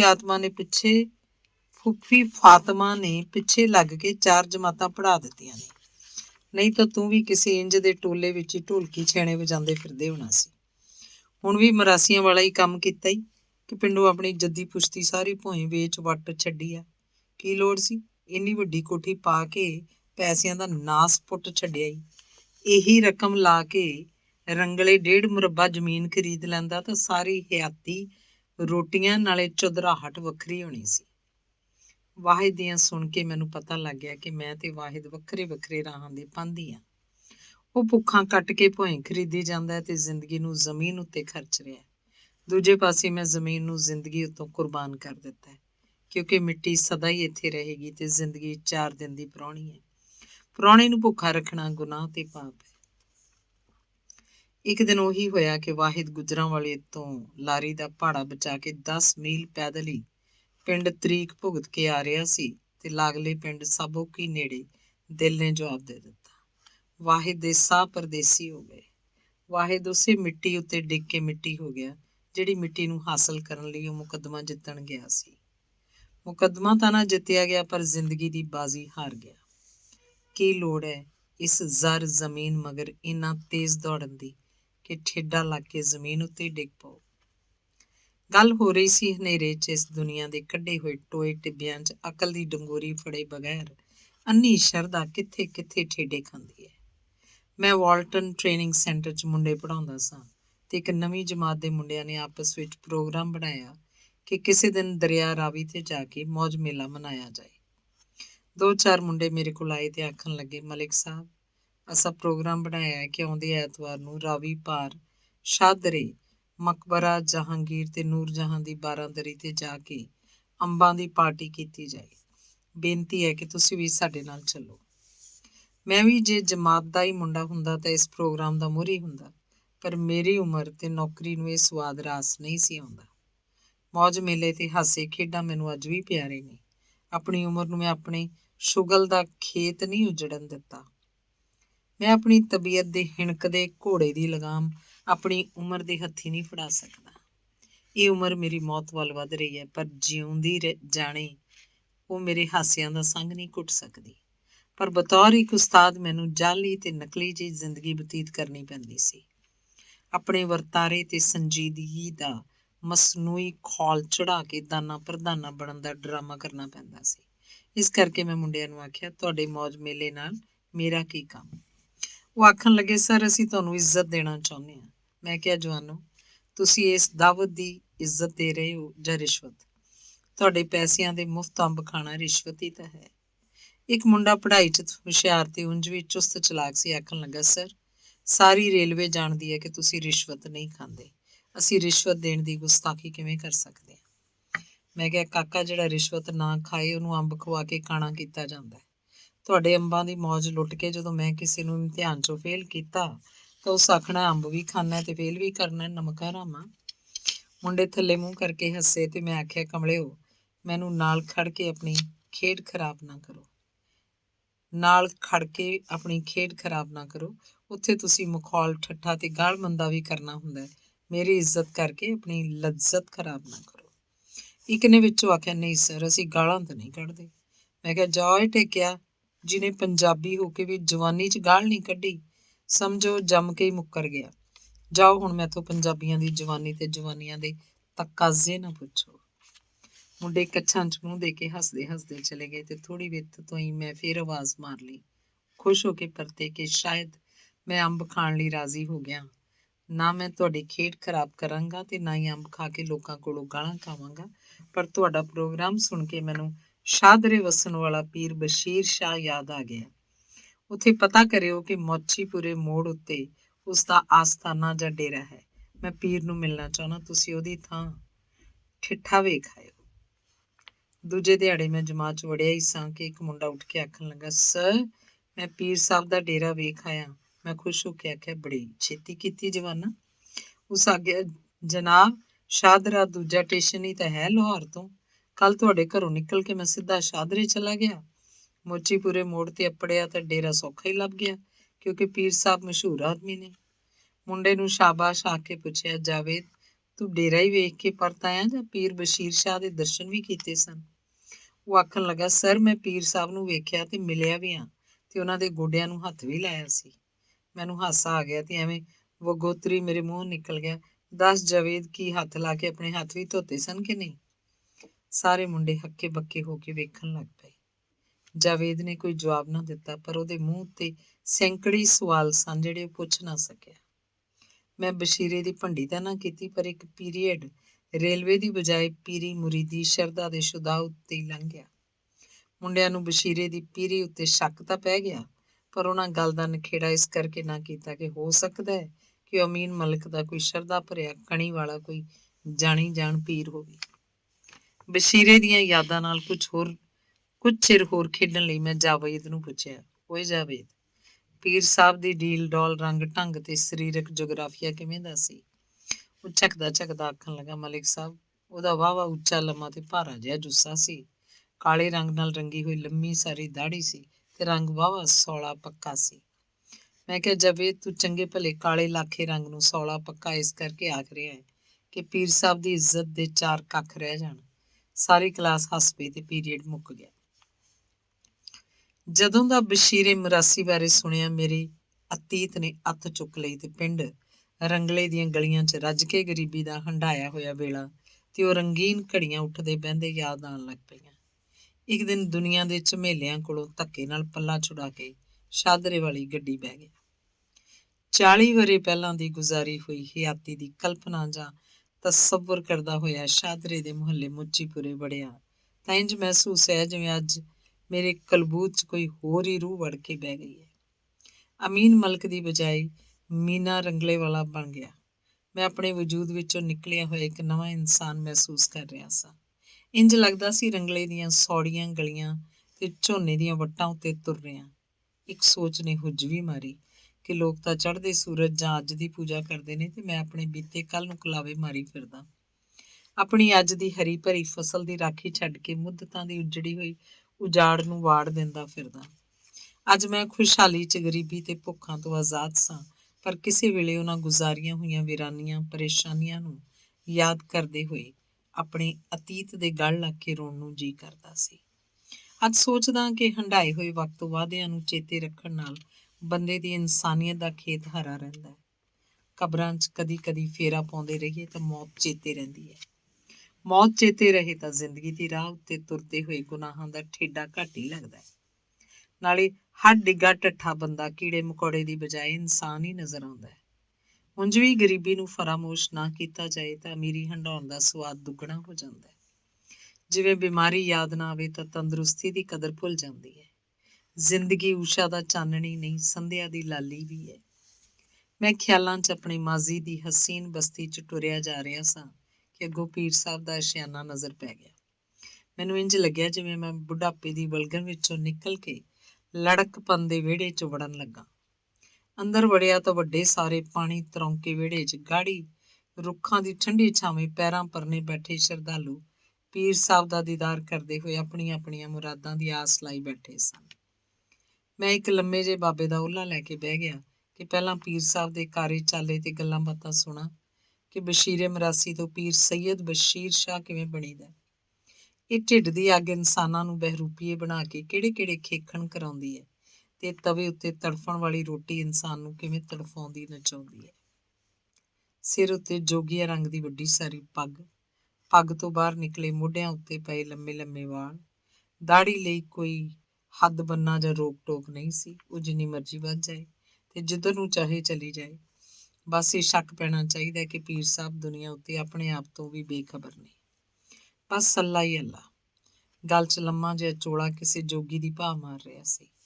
ਇੱਕ ਉੱਚੀ ਸਾਰੀ ਗੱਦੀ ਉੱਤੇ ਬੈਠੇ ਪੀਰ ਸਾਹਿਬ ਅੱਧ ਖੁੱਲੀਆਂ ਅੱਖਾਂ ਨਾਲ ਆਪਣੇ ਮੁਰੀਦਾਂ ਦੀ ਹਰ ਹਰਕਤ ਨੂੰ ਵੀ ਤਾੜ ਰਹੇ ਸਨ ਤੇ ਪੈਰਾਂ 'ਚ ਪੈਸੇ ਰੱਖਣ ਵਾਲਿਆਂ ਦੇ ਪਿੰਡੇ ਉੱਤੇ ਥਾਪੜਾ ਦੇ ਕੇ ਉਂਗਲੀ ਅਸਮਾਨ ਵੱਲ ਕਰਕੇ ਰੱਬ ਵੱਲ ਵੇਖਦੇ। ਇਸ ਤਰ੍ਹਾਂ ਕਰਨ ਨਾਲ ਸ਼ਰਧਾਲੂ ਨੂੰ ਯਕੀਨ ਹੋ ਜਾਂਦਾ ਕਿ ਉਹਦੀ ਮੁਰਾਦ ਰੱਬ ਨੂੰ ਦੱਸ ਦਿੱਤੀ ਗਈ ਹੈ। ਜਿੰਨਾ ਚਿਰ ਸ਼ੁਦਾਈ ਜਿਉਂਦੇ ਨੇ ਅਕਲਮੰਦ ਭੁੱਖੇ ਨਹੀਂ ਮਰ ਸਕਦੇ। ਜਿੰਨਾ ਚਿਰ ਘੁੱਗੀਆਂ ਜਿਉਂਦੀਆਂ ਨੇ ਕਾਵਾਂ ਨੂੰ ਆਂਡੇ ਪੀਣ ਨੂੰ ਲੱਭਦੇ ਹੀ ਰਹਿਣਗੇ। ਪਾਗਲਾਂ ਨਾਲ ਪਾਗਲਖਾਨੇ ਤੇ ਸ਼ੁਦਾਈਆਂ ਨਾਲ ਪੀਰਾਂ ਬਾਬਿਆਂ ਦੇ ਡੇਰੇ ਬੜੇ ਆਬਾਦ ਰਹਿੰਦੇ ਨੇ। ਵੈਸੇ ਵੀ ਕਈ ਗਰੀਬਾਂ ਨੂੰ ਗਰੀਬੀ ਵਿਰਸੇ 'ਚ ਮਿਲਦੀ ਹੈ ਜਾਂ ਰੱਬ ਵੱਲੋਂ ਹੀ ਬਖਸ਼ੀ ਜਾਂਦੀ ਹੈ। ਪਰ ਕਈ ਲੋਕ ਗਰੀਬੀ ਨੂੰ ਆਪ ਸੈਨਤਾ ਮਾਰ ਕੇ ਘਰ ਸੱਦ ਲੈਂਦੇ ਨੇ। ਜਿਵੇਂ ਘਰ ਭਾਵੇਂ ਬਾਲਾਂ ਲਈ ਲਾਪਾਟਾ ਵੀ ਨਾ ਹੋਵੇ ਪਰ ਪੀਰ ਲਈ ਪਤਾਸਿਆਂ ਦਾ ਥਾਲ ਚੁੱਕੀ ਫਿਰਦੇ ਨੇ। ਅਗੋਂ ਪੀਰ ਕੋਲ ਨਾ ਰੂਹਾਨੀਅਤ ਨਾ ਇਨਸਾਨੀਅਤ ਹੁੰਦੀ ਹੈ ਕਿ ਕਿਸੇ ਸ਼ੁਦਾਈ ਦੀ ਗਰੀਬੀ ਉੱਤੇ ਤਰਸ ਖਾ ਕੇ ਪਤਾਸੇ ਨਾ ਖਾਏ। ਕਿਸੇ ਪੀਰ ਦੀ ਇਸ ਤੋਂ ਵੱਡੀ ਪਰਖ ਪਛਾਣ ਕੀ ਹੈ ਕਿ ਉਹਦੇ ਘਰ ਭਾਵੇਂ ਭੜੋਲੇ ਭਰੇ ਪਏ ਹੋਣ ਪਰ ਲੀਰਾਂ ਲੱਥੇ ਕੁੜਤੇ ਵਾਲਾ ਮੁਰੀਦ ਸੱਜਰ ਸੂਈ ਬੱਕਰੀ ਵੀ ਦੇਵੇ ਤਾਂ ਹੱਸ ਕੇ ਲੈ ਲੈਂਦਾ। ਗਰੀਬ ਦੇ ਘਰ ਚਾਹ ਲਈ ਜਿਹੜਾ ਸਿੱਪੀ ਦੁੱਧ ਸੀ ਉਹ ਵੀ ਪੀਰ ਪੀ ਗਿਆ। ਪੀਰ ਤਾਂ ਫੜਿਆ ਸੀ ਪੀੜਾਂ ਹਟਾਉਣ ਲਈ, ਪਰ ਪੀਰ ਨੇ ਅੱਗੋਂ ਮਾਲੀ ਜਿਸਮਾਨੀ ਤੇ ਸਮਾਜੀ ਦੁੱਖਾਂ ਦੀ ਸੌਗਾਤ ਪੱਲੇ ਪਾ ਦਿੱਤੀ। ਅਖੇ ਲਾਈਆਂ ਸੁੱਖ ਬਦਲੇ ਦੁੱਖ ਵੱਡ ਵੱਡ ਹੱਡਾਂ ਨੂੰ ਖਾਵੇ। ਅਫਸੋਸ ਕਿ ਅੱਜ ਮੈਂ ਅੰਨੀ ਸ਼ਰਧਾ ਦਾ ਧੱਕਾ ਵੱਜੇ ਸ਼ੁਦਾਈਆਂ ਦੇ ਵਿਸ਼ੇ ਨੂੰ ਹੱਥ ਪਾ ਬੈਠਾ ਕਿ ਸ਼ੁਦਾ ਗਲੋਂ ਹੀ ਨਹੀਂ ਲੈਂਦਾ। ਉਂਝ ਤਾਂ ਇਹ ਸਭ ਕੁਝ ਚੱਪੇ ਚੱਪੇ ਤੇ ਖਿਲ ਰਿਹਾ ਪਿਆ, ਪਰ ਸੱਪ ਦੇ ਮੂੰਹੋਂ ਡੱਡੀ ਕੌਣ ਛੁਡਾਵੇ। ਚੌਧਰਾਣੀ ਦਾ ਨੰਗੇਜ਼ ਦੱਸ ਕੇ ਲਿੰਗ ਕੌਣ ਤੁੜਵਾਏ। ਇਸ ਸਮਾਜੀ ਬਰਬਾਦੀ ਤੇ ਖੇਡ ਵਿਰੁੱਧ ਬੋਲਣ ਵਾਲੇ ਦੀ ਜੀਭ ਖਿੱਚਣ ਵਾਲੇ ਰਾਹ ਡੱਕ ਕੇ ਜਿਉਣਾ ਹਰਾਮ ਕਰ ਦਿੰਦੇ ਨੇ। ਉਹਨੂੰ ਬਾਗੀ ਤੋਂ ਵੱਖ ਕਾਫਰ ਵੀ ਆਖਿਆ ਜਾਂਦਾ ਹੈ। ਉਹਦੇ ਨਸੀਬ 'ਚ ਮੁਕੱਦਮੇ ਤੇ ਜੇਲ੍ਹ ਜੁਰਮਾਨੇ ਵੀ ਲਿਖੇ ਜਾਂਦੇ ਨੇ। ਇਸ ਭਲਾਈ ਕਰਨ ਦੇ ਜੁਰਮ 'ਚ ਕਈ ਮਨਸੂਰ ਫਾਂਸੀ ਵੀ ਚੜ੍ਹ ਚੁੱਕੇ ਨੇ। ਗੱਦੀ ਨਸ਼ੀਨ ਪੀਰਾਂ ਬਾਬਿਆਂ ਦੇ ਖਨਵਾਦੇ 'ਚ ਇੱਕ ਖੇਡ ਦਾ ਨਾਂ ਗੱਦੀ ਨਸ਼ੀਨ ਜਾਂ ਸਜ਼ਾ ਦਾ ਨਸ਼ੀਨ ਵੀ ਹੈ। ਇਹ ਗੱਦੀ ਨਸ਼ੀਨ ਇੰਝ ਹੀ ਜਿਵੇਂ ਦਾਦੇ ਪੜਦਾਦੀ ਦੀ ਮਲਕੀਅਤ ਪੋਤੇ ਪੜਪੋਤੇ ਨੂੰ ਵਿਰਸੇ 'ਚ ਮਿਲਦੀ ਹੈ। ਕੋਈ ਬਜ਼ੁਰਗ ਅੱਲਾ ਵਾਲਾ ਰੱਬ ਦਾ ਜੀ ਆਪਣੀ ਨੇਕੀ, ਸ਼ਰਾਫਤ ਤੇ ਬਜ਼ੁਰਗੀ ਕਾਰਨ ਦੁਨੀਆ 'ਚੋਂ ਇੱਜ਼ਤ ਕਮਾ ਕੇ ਚਲਾਣਾ ਕਰ ਜਾਏ ਤੇ ਉਹਦੇ ਸਕੇ ਸੁਧਰੇ ਉਹਦੀ ਕਬਰ ਉੱਤੇ ਮਜ਼ਾਰ ਬਣਾ ਕੇ ਮੱਲ ਮਾਰ ਲੈਂਦੇ ਨੇ। ਇਸ ਮਜ਼ਾਰ ਨੂੰ ਗੱਦੀ ਆਖ ਕੇ ਵੱਡਾ ਪੁੱਤਰ ਉਹਦਾ ਗੱਦੀ ਨਸ਼ੀਨ ਜਾਂ ਸਜ਼ਾ ਦਾ ਨਸ਼ੀਨ ਬਣ ਬੈਠਦਾ ਹੈ। ਇੰਜੀ ਇਹ ਗੱਦੀ ਨਸ਼ੀਨ ਵਾਰਸ ਮਰੇ ਹੋਏ ਬਜ਼ੁਰਗ ਦੇ ਰੁਤਬੇ ਤੇ ਉਹਦੀ ਇੱਜ਼ਤ ਦਾ ਵਾਰਸ ਅਖਵਾਉਣ ਲੱਗ ਪੈਂਦਾ ਹੈ। ਇੱਥੇ ਹੁਣ ਸ਼ੁਦਾਈਆਂ ਦੇ ਸ਼ੁਦਾ ਦਾ ਭਰਪੂਰ ਕੰਮ ਸ਼ੁਰੂ ਹੁੰਦਾ ਹੈ। ਇਕੱਲਾ ਵਾਲੇ ਦੀ ਕਬਰ ਉੱਤੇ ਬੈਠਣ ਵਾਲੀ ਦੁਨੀਆਦਾਰ ਕਾਰੋਬਾਰੀ ਦੀ ਵੀ ਉਹੀ ਸ਼ਰਧਾ ਸ਼ੁਰੂ ਹੋ ਜਾਂਦੀ ਹੈ ਜਿਹੜੀ ਦੁਨੀਆ ਤੋਂ ਮੁਕਤ ਹੋ ਕੇ ਅੱਲਾ ਦੇ ਭਗਤ ਨੇ ਕਮਾਈ ਸੀ। ਮਰਨ ਵਾਲਾ ਬਜ਼ੁਰਗ ਤਾਂ ਆਪਣੀ ਬਜ਼ੁਰਗੀ ਜਾਂ ਭਲਾਈ ਦੀ ਰਕਮ ਨਹੀਂ ਸੀ ਵੱਟਦਾ, ਜਿਹੜਾ ਆਪਣੀ ਫਕੀਰੀ ਨੂੰ ਲੈ ਕੇ ਦੁਨੀਆ ਤੋਂ ਚਲਾ ਗਿਆ, ਪਰ ਗੱਦੀ ਨਸ਼ੀਨ ਹੁਣ ਕਬਰ ਦੀ ਕਮਾਈ ਤੇ ਮਰਨ ਵਾਲੇ ਦੀ ਬਜ਼ੁਰਗੀ ਦਾ ਛਾਬਾ ਲਾ ਕੇ ਬੈਠ ਗਿਆ। ਜਿਸ ਛਾਬੇ 'ਚ ਰੂਹਾਨੀਅਤ, ਬਜ਼ੁਰਗੀ ਤੇ ਫਕੀਰੀ ਦੀ ਬਜਾਏ ਧੋਖਾ, ਝੂਠ, ਦਗਾ ਤੇ ਫਰੇਬ ਵੇਚ ਰਿਹਾ। ਉੱਤੋਂ ਸ਼ੁਦਾਈ ਵੀ ਸ਼ਰਧਾ ਦੇ ਦਾਣਿਆਂ ਦੀ ਝੋਲੀ ਭਰ ਭਰ ਕੇ ਆਉਂਦੇ ਤੇ ਇਸ ਖਾਲੀ ਛਾਬੇ ਵਿੱਚੋਂ ਭੁਲੇਖੇ ਦਾ ਜਾਂ ਕੀੜੇ ਪਿਆ ਸੌਦਾ ਖਰੀਦੀ ਜਾਂਦੇ ਹੈ।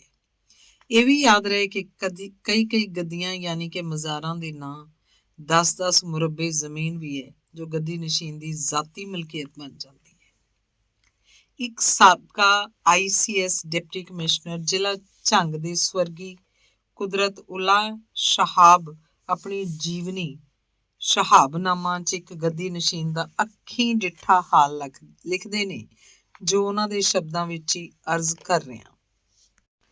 ਉਹ ਲਿਖਦੇ ਨੇ ਕਿ ਮੈਂ 1952 ਵਿੱਚ ਬਤੌਰ ਡਿਪਟੀ ਕਮਿਸ਼ਨਰ ਜ਼ਿਲ੍ਹਾ ਝੰਗ ਦਾ ਚਾਰਜ ਲਿਆ ਤੇ ਇੱਕ ਬਹੁਤ ਵੱਡੀ ਗੱਦੀ ਦੇ ਸਾਜ਼ਾਦਾਨਸ਼ੀਨ ਦਾ ਮੈਨੂੰ ਤਾਰਫੀ ਕਾਰਡ ਮਿਲਿਆ। ਕਾਰਡ ਦੀ ਲਿਖਤ ਕੁਝ ਇੰਝ ਸੀ: ਪੀਰ ਫਖਰ ਆਸ਼ਿਕਾਂ ਆਫਤਾਬ ਮਹਤਾਬ ਜਨਾਬ ਮਖਦੂਮ ਜ਼ਾਦਾ ਗੁਲਾਮ ਮੁਰਸ਼ਿਦ ਖਾਨ ਸਾਹਿਬ, ਪੀਰ ਲੈਂਡਲॉर्ड ਐਂਡ ਲੀਡਰ। ਮੈਂ ਕਾਰਡ ਪੜ੍ਹ ਕੇ ਹੈਰਾਨ ਹੋਇਆ ਕਿ ਪੀਰ ਸਾਹਿਬ ਲੈਂਡਲॉर्ड ਤੇ ਲੀਡਰ ਵੀ ਨੇ। ਫਿਰ ਮੈਨੂੰ ਉੱਥੇ ਜਾਣ ਦਾ ਸ਼ੌਕ ਕੁੱਦਿਆ ਤੇ ਵੇਖਿਆ ਕਿ ਪੱਕੀ ਸੜਕ ਉੱਤੇ ਚਲਾਉਣ ਵਾਸਤੇ ਉਹਨਾਂ ਕੋਲ ਕਾਰ, ਮਾਸਟਰ ਬਾਈਕ, ਕੱਚੀ ਸੜਕ ਲਈ ਸ਼ੈਵਰਲੇ ਜਾਂ ਸਟੇਸ਼ਨ ਵੈਗਨ ਤੇ ਸ਼ਿਕਾਰ ਲਈ ਜੀਪਾਂ ਵਰਤਦੇ ਨੇ। 12 ਆਲਾ ਨਸਲ ਦੇ ਘੋੜੇ, 3.5 ਦਰਜਨ ਨਸਲੀ ਕੁੱਤੇ, ਜਿਨ੍ਹਾਂ ਦੀ ਖਿਦਮਤ ਲਈ ਕਈ ਦਰਜਨ ਨੌਕਰ ਰੱਖੇ ਹੋਏ ਨੇ। ਕਬੂਤਰ ਤੇ ਬਟੇਰਿਆਂ ਦੀ ਵੀ ਪੀਰ ਸਾਹਿਬ ਨੂੰ ਬੜਾ ਸ਼ੌਕ ਹੈ। ਹਰ ਵੱਡੇ ਸ਼ਹਿਰ 'ਚ ਮਹਿੰਗੀ ਕੋਠੀ ਮੌਜੂਦ ਹੈ। ਪੀਰ ਸਾਹਿਬ ਦੀ ਗੱਦੀ ਜਾਂ ਮਜ਼ਾਰ ਦੇ ਨਾਮ 2000 ਏਕੜ ਜ਼ਮੀਨ ਵੀ ਹੈ। ਉਂਝ ਵੀ ਪੂਰੇ ਸਾਲ 'ਚ ਮੁਰੀਦਾਂ ਵੱਲੋਂ ਕਈ ਲੱਖ ਦਾ ਨਜ਼ਰਾਨਾ ਪੀਰ ਸਾਹਿਬ ਨੂੰ ਪੇਸ਼ ਕੀਤਾ ਜਾਂਦਾ ਹੈ। ਗਰਮੀਆਂ 'ਚ ਵਲੈਤ ਤੋਂ ਵੱਖ ਮਰੀ, ਕੋਇਟਾ, ਐਬਟਾਬਾਦ ਤਸ਼ਰੀਫ ਲੈ ਜਾਂਦੇ ਨੇ। ਅੱਜ ਮੈਂ ਇਹਨਾਂ ਦੇ ਸਾਲਾਨਾ ਉਰਸ ਦੇ ਆਖਰੀ ਦਿਨ ਹਾਜ਼ਰ ਹੋਇਆ ਹਾਂ। ਕਵਾਲੀ ਹੋ ਰਹੀ ਹੈ। ਪੀਰ ਸਾਹਿਬ ਗੋਟੇ ਨਾਲ ਮੜੇ ਹੋਏ ਚੋਲੇ 'ਚ ਬੈਠੇ ਨੇ। ਮੁਰੀਦ ਪਿੰਡਾਂ 'ਚੋਂ ਕਈ ਮੀਲ ਪੈਦਲ ਸਫ਼ਰ ਕਰਕੇ ਆਏ ਬੈਠੇ ਨੇ। ਕੋਈ ਆਪਣਾ ਢੱਗਾ, ਕੋਈ ਬੀਵੀ ਦਾ ਜੇਵਰ, ਕੋਈ ਧੀ ਦਾ ਦਾਜ ਵੇਚ ਕੇ ਪੀਰ ਦੇ ਪੈਰਾਂ 'ਚ ਰੱਖਣ ਲਈ ਨਜ਼ਰਾਨਾ ਲੈ ਕੇ ਆਇਆ। ਉਹ ਬੜੇ ਅਦਬ ਨਾਲ ਝੁੱਕ ਕੇ ਨਜ਼ਰਾਨਾ ਪੇਸ਼ ਕਰਦੇ ਨੇ। ਹੁਣ ਰਾਤ ਦਾ 1:30 ਵੱਜ ਗਿਆ। ਕਵਾਲੀ ਬੰਦ ਕਰ ਦਿੱਤੀ ਗਈ ਹੈ। ਪੀਰ ਸਾਹਿਬ ਬੜੇ ਇਖਲਾਕ ਨਾਲ ਆਪਣੇ ਸੱਜੇ ਖੱਬੇ ਬੈਠੇ ਅਫਸਰ, ਰਈਸਾਂ ਤੇ ਜਗੀਰਦਾਰਾਂ ਨੂੰ ਉਸ ਖੇਮੇ 'ਚ ਜਾਣ ਦੀ ਦਾਵਤ ਦਿੰਦੇ ਨੇ ਜੋ ਦਰਗਾਹ ਜਾਂ ਮਜ਼ਾਰ ਸ਼ਰੀਫ ਤੋਂ ਹਟ ਕੇ ਇੱਕ ਹਵੇਲੀ 'ਚ ਲਾਇਆ ਹੋਇਆ ਹੈ। ਇਸ ਖੇਮੇ 'ਚ ਖਾਸ ਲੋਕ ਜਾ ਸਕਦੇ ਨੇ ਕਿਉਂਕਿ ਇੱਥੇ ਲਾਹੌਰ, ਮੁਲਤਾਨ ਤੇ ਲਾਇਲਪੁਰ ਦੀਆਂ ਨਾਮੀ ਗਰਾਮੀ ਗਾਉਣ ਤੇ ਮੁਜਰਾ ਕਰਨ ਵਾਲੀਆਂ ਪੀਰ ਸਾਹਿਬ ਦਾ ਇੰਤਜ਼ਾਰ ਕਰ ਰਹੀਆਂ ਨੇ। ਮੁਰੀਦਾਂ ਲਈ ਤੇ ਰੱਬ ਨੂੰ ਖੁਸ਼ ਕਰਨ ਲਈ ਕਵਾਲੀ ਸੀ, ਪਰ ਅਮੀਰਾਂ ਵਜ਼ੀਰਾਂ ਜਗੀਰਦਾਰਾਂ ਲਈ ਮੁਜਰਾ ਸੀ। ਖੇਮੇ ਚੱਪੜ ਕੇ ਪੀਰ ਸਾਹਿਬ ਜਾਂ ਸਜ਼ਾਦਾਨਸ਼ੀਨ ਸਾਹਿਬ ਆਪਣਾ ਚਮਕੀਲਾ ਗੋਟੇ ਵਾਲਾ ਚੋੜਾ ਉਤਾਰ ਦਿੰਦੇ ਨੇ। ਸਿਰ ਤੋਂ ਗੋਟੇ ਤਿੱਲੇ ਵਾਲੀ ਹਰੀ ਪੱਗ ਲਾ ਕੇ ਇੱਕ ਖਾਦਮ ਦੇ ਹਵਾਲੇ ਕਰ ਦਿੰਦੇ ਨੇ। ਖਾਦਮ ਨੇ ਇੱਜ਼ਤ ਇਹਤਰਾਮ ਵਾਲੀ ਪੱਗ ਇੱਕ ਚਾਂਦੀ ਦੇ ਥਾਲ 'ਚ ਰੱਖ ਦਿੱਤੀ। ਰੱਬ ਜਾਣੇ ਪੱਗ ਹੁਣ ਕਿੱਥੇ ਜਾਏਗੀ। ਸ਼ਾਇਦ ਇਹ ਪੱਗ ਨਬੀ ਬਖਸ਼ ਲੋਹਾਰ ਦੇ ਘਰ ਚਲੀ ਜਾਏ, ਜਿਹਦੀ ਧੀ ਨੇ ਹੁਣੇ 16ਵਾਂ ਸਾਲ ਪੂਰਾ ਕੀਤਾ। ਸ਼ਾਇਦ ਇਹ ਪੱਗ ਰੋਸ਼ਨਦੀਨ ਰਾਜ ਮਿਸਤਰੀ ਘਰ ਅੱਪੜ ਜਾਏ, ਜਿਹਦੀ ਧੀ ਦਾ ਹੁਸਨ ਅਜੇ ਨਵਾਂ ਹੀ ਨਿਖਰਿਆ। ਇਹ ਪੱਗ ਬੜੀ ਇੱਜ਼ਤ, ਵਕਾਰ ਤੇ ਸ਼ਰਧਾ ਵਾਲੀ ਹੈ। ਇਸ ਪਗੜੀ ਵਿੱਚ ਵਲੀਆਂ ਫਕੀਰਾਂ ਦੀ ਮਾਰਫਤ ਤੇ ਵਿਰਾਸਤ ਮੌਜੂਦ ਹੈ। ਇਹ ਮੁਰਾਦਾਂ ਪੂਰੀਆਂ ਕਰਨ ਵਾਲੀ ਨੂਰ ਭਰੀ ਪਗੜੀ ਹੈ। ਪਰ ਇਹੀ ਪਗੜੀ ਜਦੋਂ ਨਬੀ ਬਖਸ਼, ਰੋਸ਼ਨਦੀਨ ਜਾਂ ਕਿਸੇ ਗਰੀਬ ਕਿਸਾਨ ਦੇ ਘਰ ਅੱਪੜਦੀ ਹੈ ਤਾਂ ਉਸ ਘਰ 'ਚ ਕੁਆਰੀਆਂ ਮਾਸੂਮ ਜਵਾਨੀਆਂ ਸਹਿਮ ਕੇ ਮੁਰਝਾ ਜਾਂਦੀਆਂ ਨੇ। ਪੀਰ ਸਾਹਿਬ ਦਾ ਖਾਦਮ ਚੁੱਪ ਕਰਕੇ ਜਿਸ ਘਰ ਪਗੜੀ ਰੱਖ ਆਉਂਦਾ ਹੈ ਤਾਂ ਉਹ ਚੁੱਪ ਜਾਂ ਖਾਮੋਸ਼ੀ ਚੀਕ ਚੀਕ ਕੇ ਐਲਾਨ ਕਰਦੀ ਹੈ ਕਿ ਘਰ ਵਾਲਿਓ ਤੁਹਾਨੂੰ ਵਧਾਈ ਹੋਵੇ, ਤੁਹਾਡੀ ਬਹੂ ਬੇਟੀ ਉੱਪਰ ਕਿਬਲਾ ਕਾਬਾ ਪੀਰ ਸਾਹਿਬ ਦੀ ਰਹਿਮਤ ਬਰਕਤ ਵਾਲੀ ਨਜ਼ਰ ਪੈ ਗਈ ਹੈ। ਹੁਣ ਤੁਸੀਂ ਜੇ ਚਾਹੁੰਦੇ ਹੋ ਕਿ ਇਹ ਰੱਬ ਦੀ ਰਹਿਮਤ ਤੁਹਾਡੇ ਉੱਤੇ ਕਾਇਮ ਰਹੇ, ਤੁਹਾਡੀਆਂ ਖੇਤੀਆਂ ਹਰੀਆਂ ਰਹਿਣ, ਤੁਹਾਡੇ ਘਰ ਨੂੰ ਕੋਈ ਅੱਗ ਨਾ ਲਾਵੇ, ਤੁਹਾਡੇ ਮਵੇਸ਼ੀ ਨਾ ਚੋਰੀ ਹੋਣ, ਜਾਂ ਤੁਹਾਡੇ ਵਿਹੜੇ ਪੁਲਿਸ ਹੱਥਕੜੀਆਂ ਲੈ ਕੇ ਨਾ ਆਏ, ਜਾਂ ਤੁਸੀਂ ਜੇਲ੍ਹ ਤੋਂ ਬਚ ਜਾਓ ਤਾਂ ਇਸ ਪਗੜੀ ਨੂੰ ਰਾਜ਼ੀ ਖੁਸ਼ੀ ਕਬੂਲ ਕਰ ਲਓ। ਕੁਝ ਦਿਨਾਂ ਪਿੱਛੋਂ ਮੈਨੂੰ ਆਪਣੇ ਦਫ਼ਤਰ 'ਚ ਇੱਕ ਚਿੱਠੀ ਮਿਲੀ ਜਿਸ ਤੇ ਲਿਖਿਆ ਸੀ, जनाब डिप्टी कमिश्नर साहब, हमारे घर में पगड़ी आ गई है, खुदा के लिए मुझे बचाओ।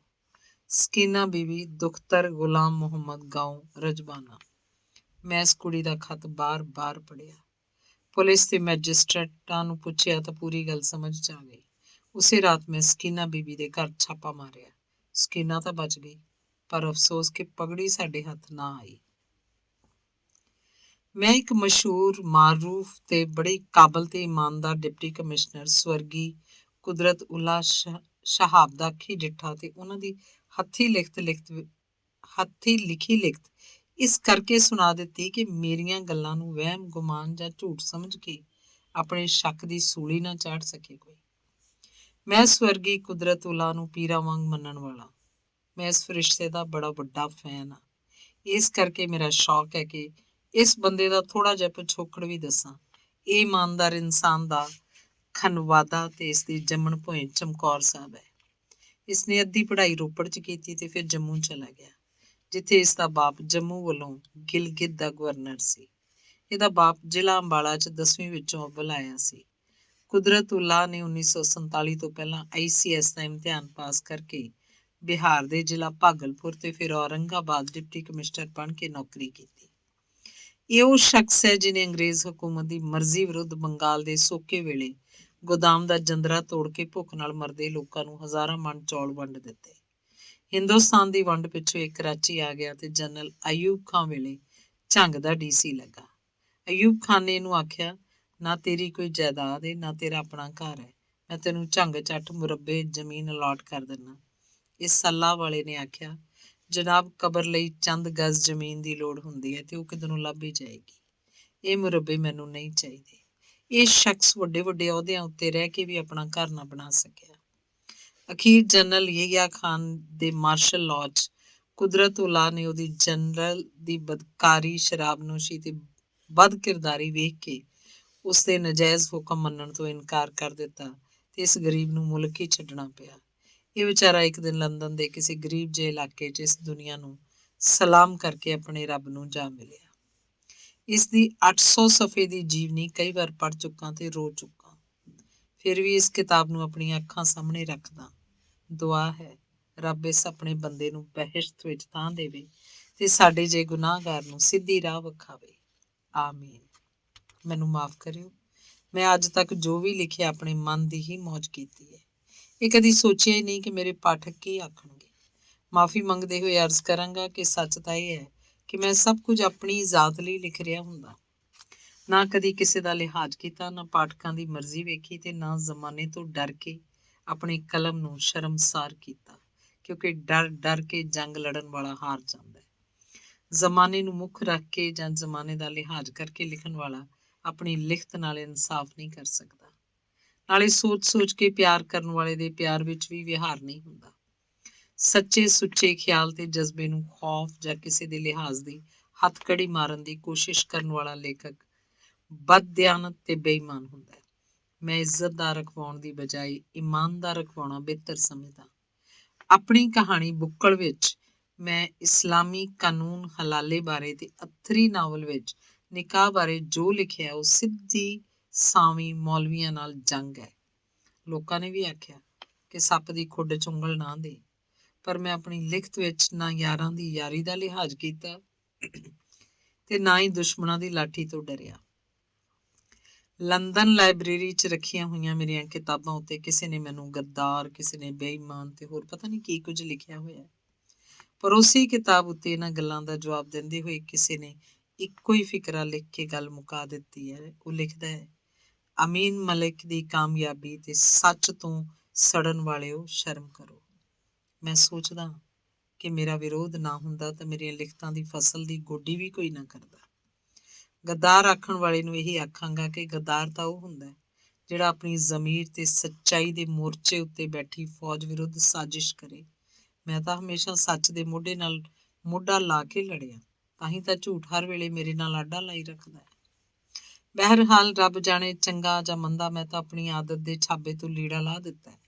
ਇਹ ਸੌਦਾ ਦੁਨੀਆ ਹੀ ਵੇਖ ਕੇ ਖਰੀਦਣ ਦਾ ਫੈਸਲਾ ਕਰ ਸਕਦੀ ਹੈ। ਤੇ ਚਲੋ ਹੁਣ ਆਪਣੇ ਲੇਖ ਦੇ ਅਸਲ ਵਿਸ਼ੇ ਵੱਲ ਪਰਤਦੇ ਹੋਏ ਬਸ਼ੀਰ ਮਰਾਸੀ ਜਾਂ ਪੀਰ ਮਰਾਸੀ ਨੂੰ ਅੱਗੇ ਤੋਰਦੇ ਹੋਏ ਇਸ ਲੇਖ ਦਾ ਅੰਤ ਕਰਨ ਦਾ ਵੀ ਕੋਈ ਆਰ ਕਰੀਏ।